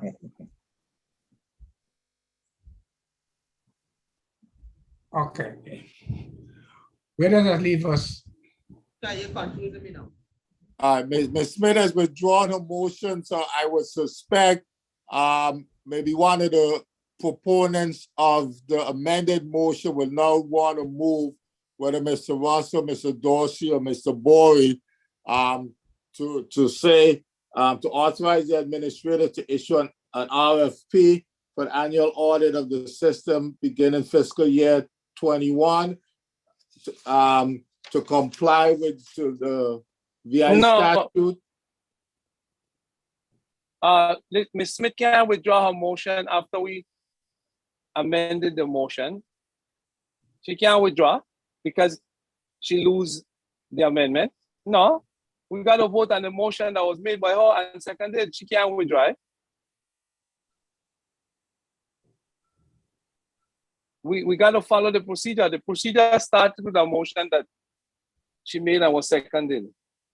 I motioned to amend, and then we voted on the amendment. Now we got to vote on the motion. She can't withdraw it now. I don't have Robert's Rules of Order in front of me. My position or my understanding is that the mover of a motion could withdraw it at any time. No. Ms. Smith, hold on. You may take a different position, and that's fine. I'm just telling you what my understanding is. Ms. Smith has moved to withdraw her motion. It is my position that she can do so. Y'all could take a vote on it as to whether or not you want to allow her to do it. But she can only withdraw her motion if the second is withdrawn. Her motion needs a second, and the second the second to her motion has not withdrawn, so she can't withdraw it. I don't agree that the person who seconded the motion has to also agree.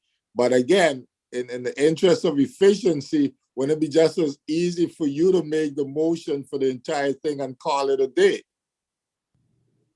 I'll do it now, but Okay. I'll do it because we want to move forward. So I move that we authorize the administrator to issue an RFP for an audit in the year 2021. Second. Wait, hold on. That's not a motion. Again, you want me to state the motion? State the motion and state it. Make for The motion simplicity. would be to authorize the administrator to issue an RFP for the annual audit of the system beginning fiscal year 2021 and to comply with the provisions of the VI statute, and the existing auditor, Disbursements and Company, may not apply or respond to this RFP. Pedro, can you, I don't understand how you can stop them from replying to it. You cannot consider it because they violate the law, but I don't think you can stop them from applying or replying to the RFP. Well, I basically alluded to that earlier in my position, but this is the motion. I mean. Well, It's always stated in the motion. the motion was to comply with the code. That's Yeah. right. That's all. Let's That's leave what it was. Let's leave it Okay, there. fine. Then we don't need to. All we do is we have to add comply with the code so that the public would know that we're following the laws of the Virgin Islands and getting out our RFP. We notifying the public, this is the code. We have to comply with it. People Okay, that's should. fine. Yeah, okay? Yeah. All right. So the motion will be to authorize the administrator to issue RFP for the annual audit of the system beginning fiscal year 21 and to comply with the Virgin Islands Code. Exactly. That's it. Very well. So Mr. Russell move. Second. I move that. Second. Yeah. Okay, move the second then, roll call. Trustee Colwood, Yes. trustee Dorsey, Yes. trustee Liger, Yes. trustee McDonald, absent, trustee Russell, Yes. trustee Smith, Yes. Chairman Barry, Yes. 6 yes, 1 absent. Okay. Now that we finished, you could check Robert's Rule of Order and check what I'm saying about that. about withdrawing a motion and the procedure, okay? Yeah. Chairman Barry, Because- could you give me a minute, please? Could you give me a minute? I need to get something. You want a recess? 2 minute Oh, recess? well, just for a minute, that's, 1 minute.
okay, I'm back. Okay. So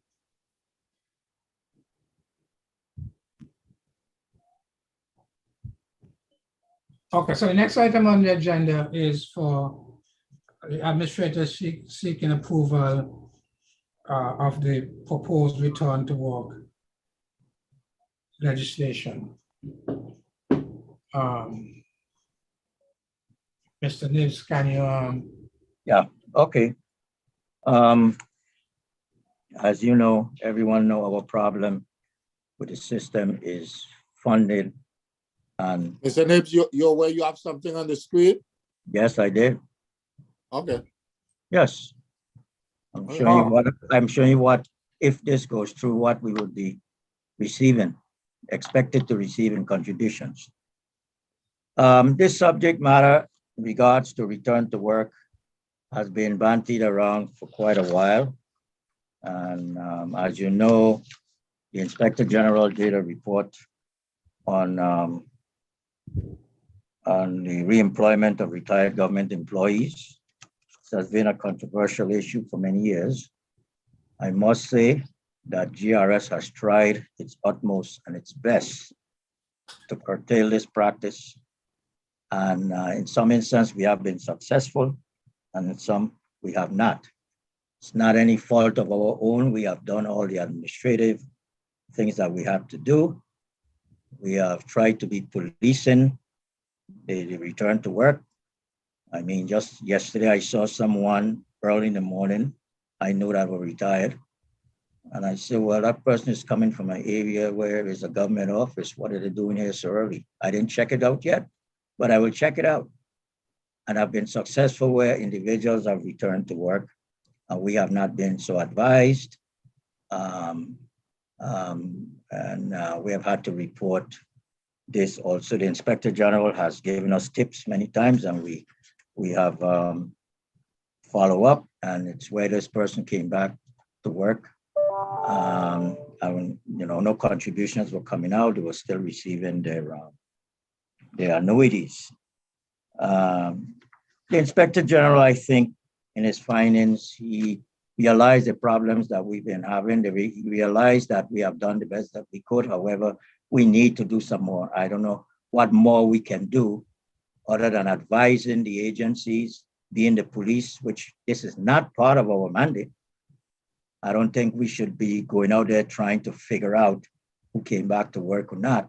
The persons in each agency knows that their laws are there. If somebody comes back to work, there are only certain individuals can come back to work. And if they do come back to work, that retiree should advise GRS personally that they came back to work. And the agency to whom they're employed should also advise us that they came back to work. So we have sat down internally for a couple of years. We have been looking at this situation where, and I think I did speak to the Inspector General informally about it, where maybe we can make double dipping legal. There's some legal double dipping going on right now, if you want to call it that way. Return to work without giving up their annuities, and also on another branch of government, obviously. Okay. However, what we are showing is that GRS position, the administration position, the management position is we let any retiree return to work as long as they're coming back to a vacant position that needs to be filled. Now, as you know, the governor, I think a few months ago, went stateside trying to recruit Virgin Islanders to come back home to fill the vacant position. I think 1,100 vacant positions were in the budget for 2022. Okay. I know that they are funded at least 50%. However, they're hiring as we speak, trying to get people to come back to work. We also know that the recent census showed that we had a reduction in population. Now, I don't know how many individuals, young people who are qualified for jobs there went back to the mainland or not. That could be a problem to this system in the long run. If you're thinking about, individuals from the Virgin Islands staying in the Virgin Islands and trying to continue to work and have succession planning in regards to learning government. So our proposal is this, that we would allow retirees to return to the work, retain their annuity. However, they would pay to the system employee contributions, and the employer would pay the employer fair share of contributions. And after a period of 2 to 5 years, whenever they're coming back to work, arrangements are, after retiring for the second time, there would be no adjustment in their annuity. Because presently the law states that there should be no recalculation of annuities once someone has retired. Okay, now this would be a win-win for us. It would be a win-win for us. Number one, we'll be collecting our contributions, and at the end, we would not be increasing any annuities. So it's a win-win. Now, if you increase the annuity at the end, because that's an argument of some, and I spoke with the actuary a couple of days ago, if you increase the annuities at the end, and obviously there's a problem there with the funds, with the system, because you're increasing the annuities, and if you don't include contributions for the, you can't have someone coming back and not contribute to the system. Now, if you contribute to the system and you want to increase the annuity, obviously you have a liability, unfunded a liability issue, correct? Because you're adding on accredited service and everything to the end at the recalculating their annuity, which you cannot recalculate the annuity currently with the present law. So this would prohibit anyone coming in under the radar then. We will be able to have continuity of government as far as open positions filled. Obviously, I can't give the senators or the governor or anyone, the central government, what they should do as far as selection of the individuals. Obviously, these have to be vacant positions. The people have to be qualified for the positions if you're going to come back to work. However, with the understanding that if you do come back to the work, you would have to pay into the system your share of contributions. you would have to pay in your share of the government share, the plan sponsor would have to pay their share into the system. And at the end of your term of service, when you retire, you would have no adjustment to your annuity. Now, looking at the 110 positions that we have, we just, forecasting, using the average salary in the FY 2020 actuarial valuation of $46,769. Obviously, they're going to be different. Some are going to be less, some are going to be higher, depending on when you retire. Some may be over 65,000. It all depends. We don't know. We don't have that indication.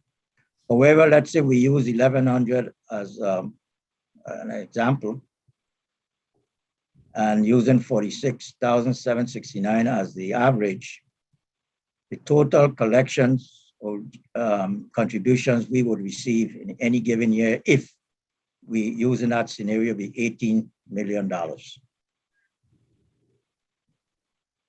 So it would be a win-win for the GRS.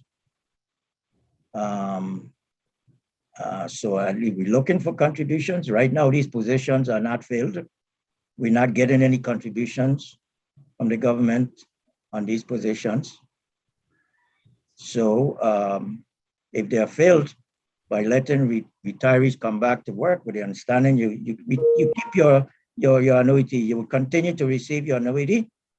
However, if you come back to a position, you would have to pay in your share of contributions, and the government will pay their share of contributions. And at the end of your retirement, second retirement or re-retirement, your annuity will not be recalculated. You'll receive the same annuity because you're receiving the annuity right now. The annuity does not stop, but we will not recalculate the annuity. I think this is a win-win for the system. Just make it legal then. And then anyone can come back to work instead of teachers, fire, and police if you can't fill vacant positions. However, with some provisions that your retirement will not be recalculated and you have to pay into the system, of which you will not get any credit for the contributions you pay in during your return to work.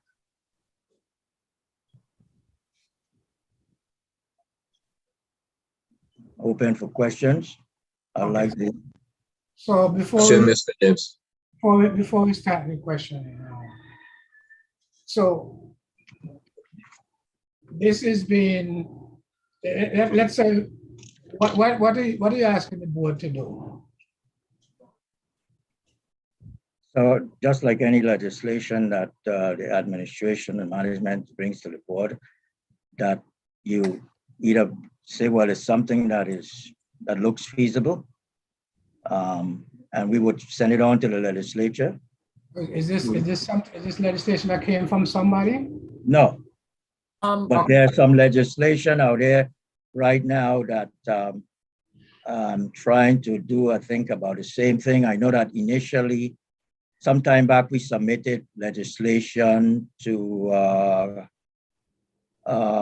Kathy, help me here. We submitted legislation in regards to the Casino Commission. Right, to, we wanted them not to be able to come back to work. We did submit legislation, I believe, for the current categories who are allowed to return to work to pay contributions. But I spoke with Mr. Nibbs about this because I was approached by two different senators, I'm not gonna call their names, about this, and this is something that they were considering. So I spoke with Mr. Nibbs about it, saying that if they're gonna consider it, maybe we should look at it and draft the legislation the way we want it to ensure that it benefits the GRS. And that's how the discussion started. But this is on the table with some of the senators. So just to be clear, the GRS kind of introduced legislation, right? No. No. Okay. No, what would happen is this. So getting back to my original question, what are you asking the board to do? Well, Mr. Chair, what I would do is I would go back to one of the senators who approached me about it and say, this is, if you, I know you're planning to do this, if this is something you're planning to do, this would be our recommendation for language. But I think what we need to go a step further, we're looking for the board support. If the board agrees that this is something that seems to be viable, we have already, for those individuals, teachers, fire, police, they're not paying into the system, and we recommend that they pay into the system. I think hold on, Mr. Nibbs. I got my mind working a kind of way. Just bear me a minute. We're gonna get to the merits of this. We haven't gotten to the merits of it yet. Okay, fine. I'm just trying to understand. So what would a board motion sound like? I mean, for us to approve this, there's gonna be a motion. So what would the motion? Motion that the board accepts the administrator's recommendation that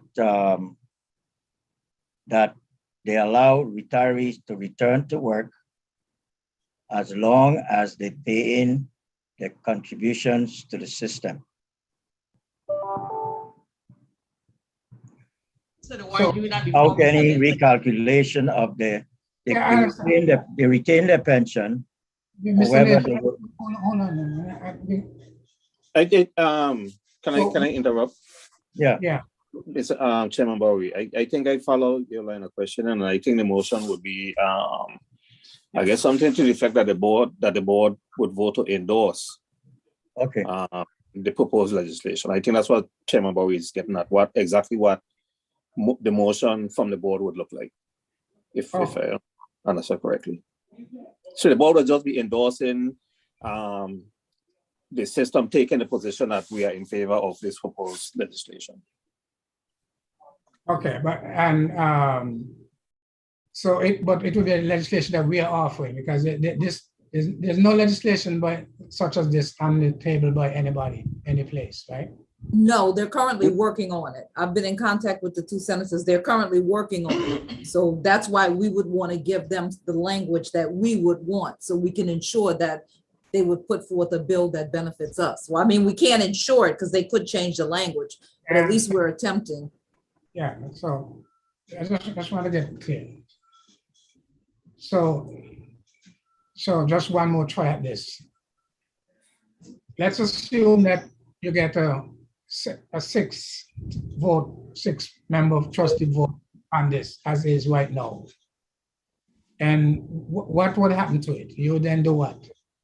What would happen is those senators that approached us about it, we can give them, pass on the legislation to assist them in drafting the legislation for it.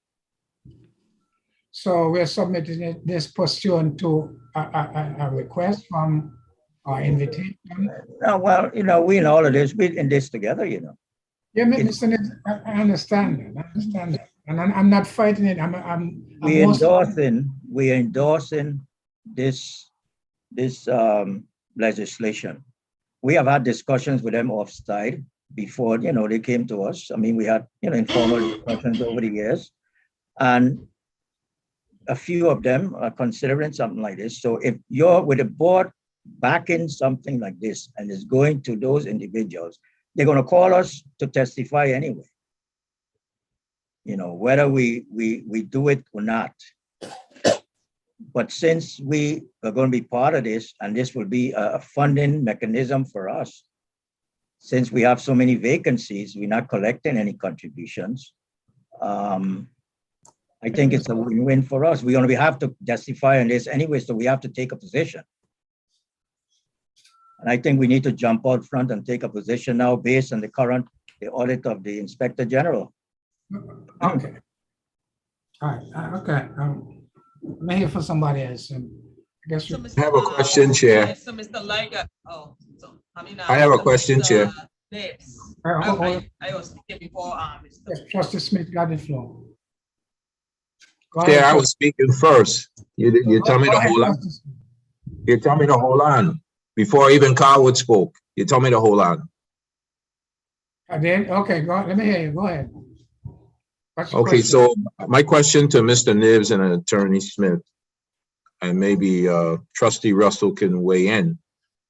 But shouldn't this have come to the policy committee first, so we could have vented in the committee? Because you left some things out that we already discussed in reference to people coming to work, having an appointment, receiving an annuity, people on a contractual basis. You don't define what that is. There's several type of contracts that members are using to come back to double dip into the system legally. They're third-party contracts. We've had hearings on one or two of those, I think, since I've been here. So I don't think you have enough in this document, number one. So I think this is something you should have brought to the policy committee so we could have had more detailed discussion. To bring it to a general meeting, I just don't think it's fair to the process. That was the first thing. But definitely on the contractual side, I think you have to define what that is. You know, you got third-party members who are not going to have to pay based on the language that you have here, because you don't define what it is. Well, You see, that's exactly where it's coming from. I mean, are we writing legislation, or are we suggesting to the legislature a path? Huh? I agree, you, Chair, Maury. That's precisely your comments. That's precisely where I was going with it, with no questioning. I mean, you know, I mean, are we drafting legislation now, or are we sending them, indicating to them a path towards getting over the double dipping? 2 points. Two, based on both, because normally all senators would ask us to give them a draft of anything that they recommend as legislation. They always ask us to give them a draft when it pertains to GRS. But I think that this would curtail the contractual part of it. If you know that you're going to not have to give up your pension and you can come back to work and get a salary, why would I want to go under a contract? This would curtail it. It'll have to be up to the senator to do whatever restrictions they want to restrict. We are just as a part to curtailing this problem with a return to work and for a means to GRS to receive contributions to the system. This is what we are recommending. Could I weigh in on this, please? Go ahead. Okay, I think it's a good start, Mr. Nims, because it appears to benefit the system. But I think we got to discuss it a lot more, because there are other options that we should consider. And I think that, hello? Yes. Yeah. The other options that we should consider, like for example, if we're helping the executive branch, this is what we're doing. We're actually helping the executive branch to allow people to double dip. I think we should get more from the executive branch and the legislative branch. And I think we should put down a wholesome approach, which is one, if we're going to help you to fill your vacant positions, then put the GRS annuity in the budget, 130 million to pay. So it's budgeted. And also consider that if people are allowed to double dip, they might need to pay more into the GRS, or they might have to forego a portion of their retirement. You got a lot of options that you could put here that we need to discuss. I think it's a good beginning, but since we're helping the executive branch to fill its vacancies and they're having problems, we got to be able to demand more from the legislature and the executive branch as we move forward. So I would like to suggest that we immediately address that in a policy committee meeting, and as a policy, we adapt options to the legislature with the various benefits and shortfalls, and come with a comprehensive proposal to the legislature for whatever we might want to have the changes represent. I think it's a good start. But I have some issues with allowing people to double dip without getting something back from the executive and the legislative branch. That's my comment. Can I comment, Mr. Chair? Sure. Okay, from a realistic point of view, the legislature or the plan sponsor, for lack of a better term, they are the ones that set the laws, and we are in the current situation that we are in because of unfunded liabilities that were enacted by the legislature over the objection of the system. So the system, if the discussions are being had in the legislative branch to move towards this idea, then it's going to happen, and the system is going to be asked to testify. I mean, so I agree with the administrator and the general counsel for the system that, you know, you want to try to get ahead and make that make some submit some suggested language so that the bill that comes out hopefully is something that favors the system. But if that's the direction that the legislature want to go, they're gonna go that way. Whether or not GRS is in favor or has objection to what they're doing, I mean, that's what causes us to be in the position that we're in now. You know, so we don't make laws. So I mean, it's not. I think it's kind of misleading to say that we help in the executive branch fill vacancies. If they wanted to amend the law so that it's more attractive, then they could get people in to fill vacancies. That's what they're going to do. You know, so I agree with getting out in front and putting suggestions in so that hopefully what comes out is something that's, you know what I mean, beneficial towards the system. That's my 2 cents.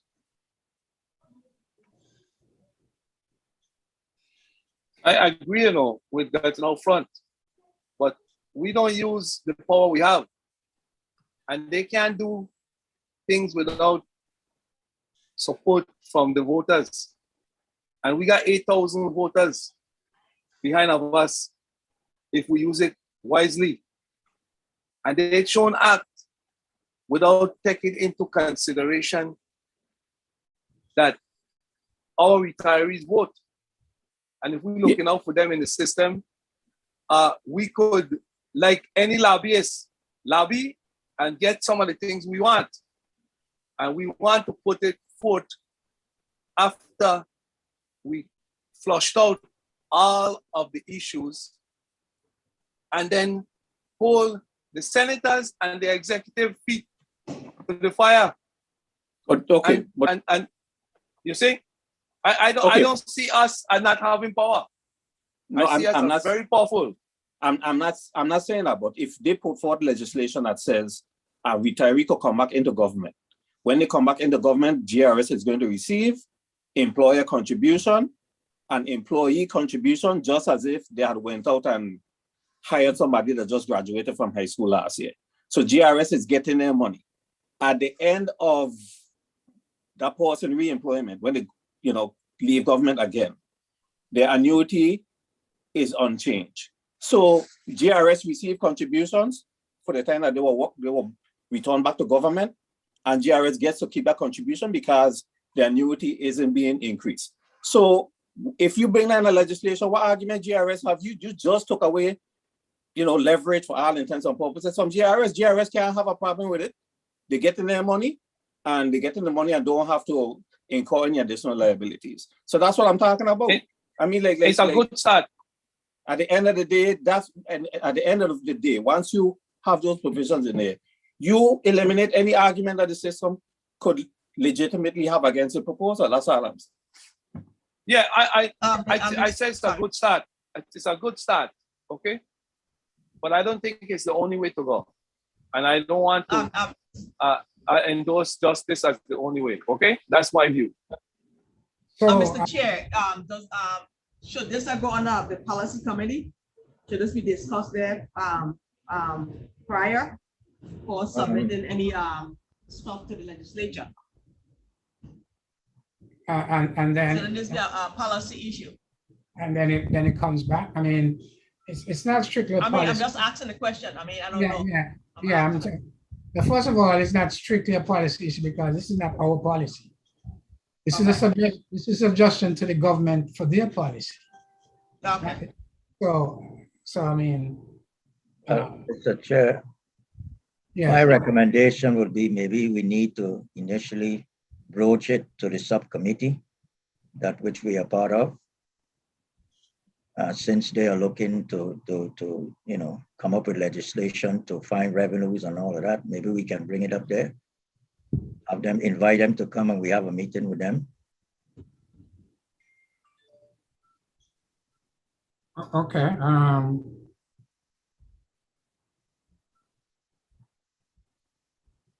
I like the idea. I'm not about to that because if the senators would come and have open discussions with us, we have the expertise too.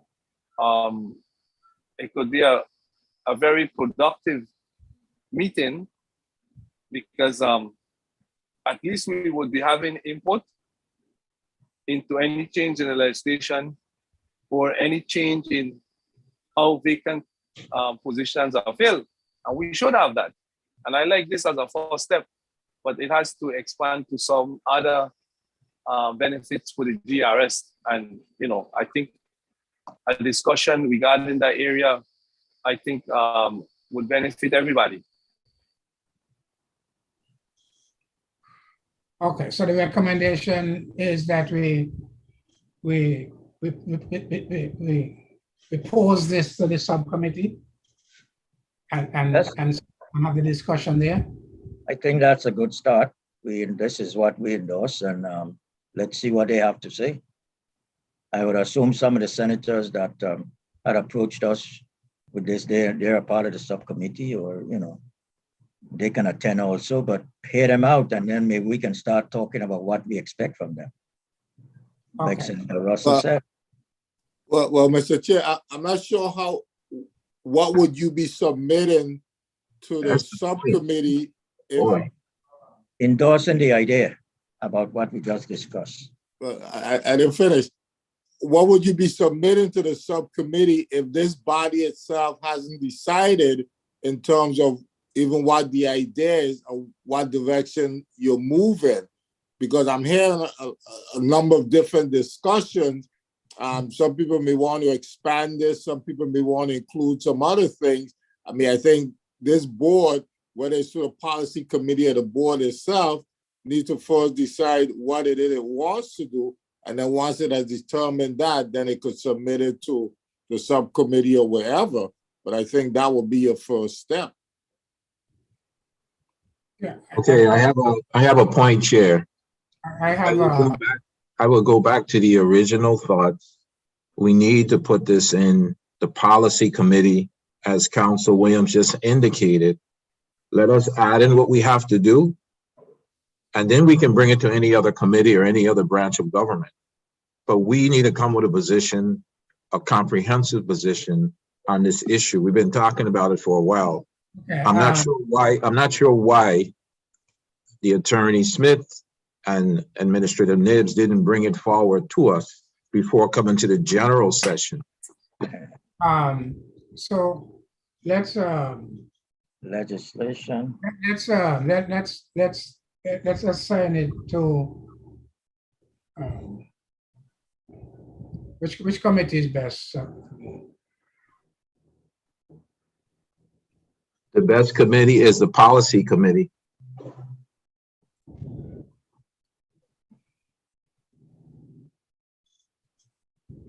No, I'm not necessarily agreeing with that.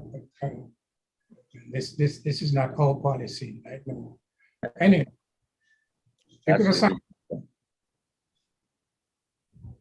so we'll assign it to the policy committee. And the idea is that the policy committee is going to come up with a recommendation to put forward. As you're going to come back for the board for approval to put that forward. I mean, talk me through the rest of this process. That is correct, Chairman Bori. That is correct. I mean, the policy committee would vet the bill It could say, okay, we like the bill as drafted, so we're recommending this to the full board, or it could amend the proposed bill and then send it to the full committee, or it could say to the full board, we've reviewed this and we don't like this. We recommend that the full board not endorse or accept this bill. I mean, those are basically your three options. I suspect it's going to be in the middle where the policy committee may make some amendment changes and then it submits whatever the policy committee approves to the full board for its review and action. Okay. Okay, so we'll assign it to the policy committee. And I guess, Mr. Chair, well, what is the time frame? Because it looks like this is of urgency with some of these senators that are pushing forward the legislation. So what will be We'll have our urgency to have the meeting? We'll have Ms. Coley vet to see who's available as soon, like next week, I guess. And then if you could get something next week. If you could get something in time for the board meeting that's coming up, then we'll do that. Yeah, and the board meeting is on the 16th, right? I think so. Yeah, well, let's push for that, and because it appears to be something of urgent need.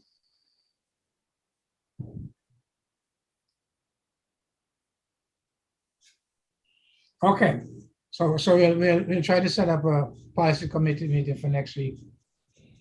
That'll be the sole item on the agenda. Okay. The next item, I think, was ratification of the poll vote that was taken last week, over the last couple of days, which authorized authorized me as chair to negotiate and execute a contract, a 3-month contract extension for Mr. Nibbs.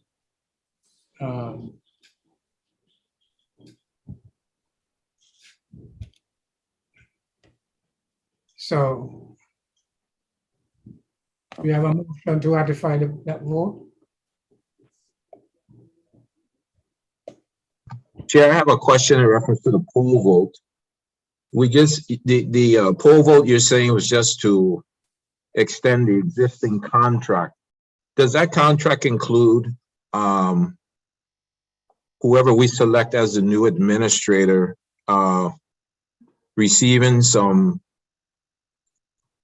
training and updates on what's going on through Mr. Nibbs' contract, or is just to place him in the position for 3 more months? Retain him in the position for 3 more months. I mean, if we have somebody on board, I don't see we need to put it in the contract with Mr. Nibbs that he has to position. I didn't hear what you said. I lost you on this side. You can repeat it? It's just to extend pretty much the existing contract for 3 more months. That's basically, there's some obviously some little things that change, but essentially it's the same contract. There's no change in the scope of work.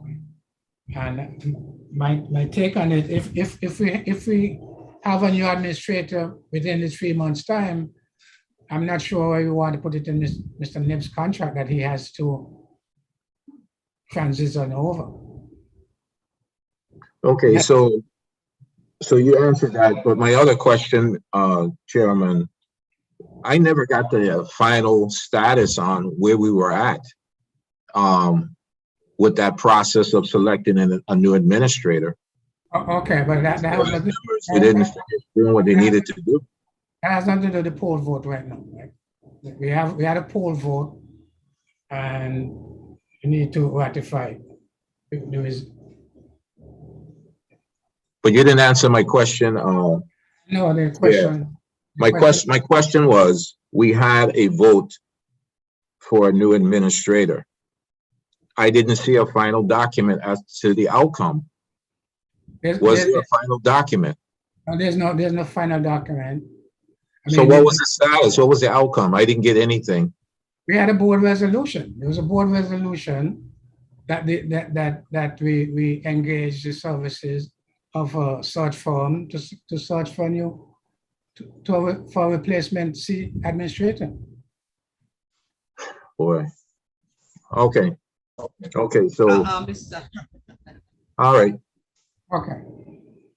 Mr. Chair, I would like to make a motion to ratify the poll vote to extend the administrator's contract until March 31st, 2022. Second.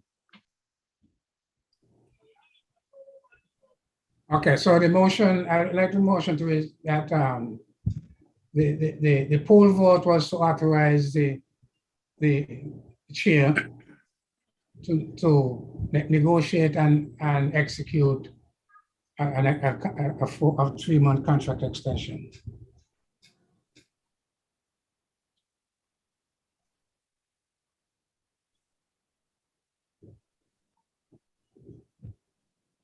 So that's what the poll vote was on. So I think the motion should be ratifying that.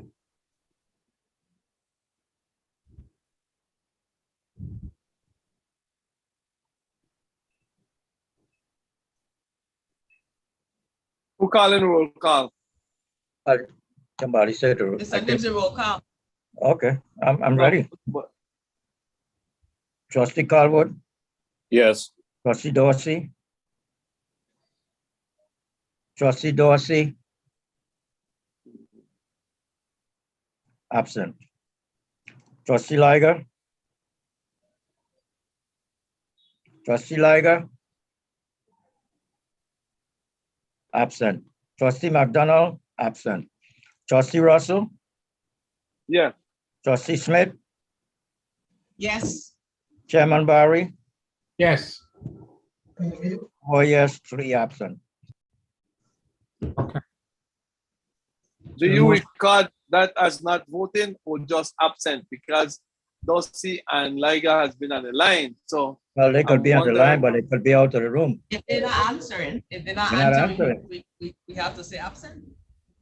Yeah, if they're not voting, that. Mr. Liger said that he had to leave, and he just sent her a text, he said he had to leave. So Okay, he's, so absent, you regard them as absent. Okay. I want to know. unless you said not voting, you can't count. I not understand. voting. Okay. All right, so that's, so the next one is executive session. So we have a motion. Mr. Chair, I would like to make a motion to go into executive session. This portion of this meeting will be closed to the public for matters pertaining to trade secrets, financial or commercial information, or personal or legal matters. So matters whose premature disclosure will frustrate the implementation of the proposed agency action. Second. Moved on seconded. Trustee Calwood, Yes. trustee Dorsey. Trustee Dorsey. Absent. Trustee Liger. Absent. Trustee McDonald. Absent. Trustee Russell. Yes. Trustee Smith. Yes. Chairman Barry. Yes. 4 yes, 3 absent. Okay, so we'll take a 2-minute break for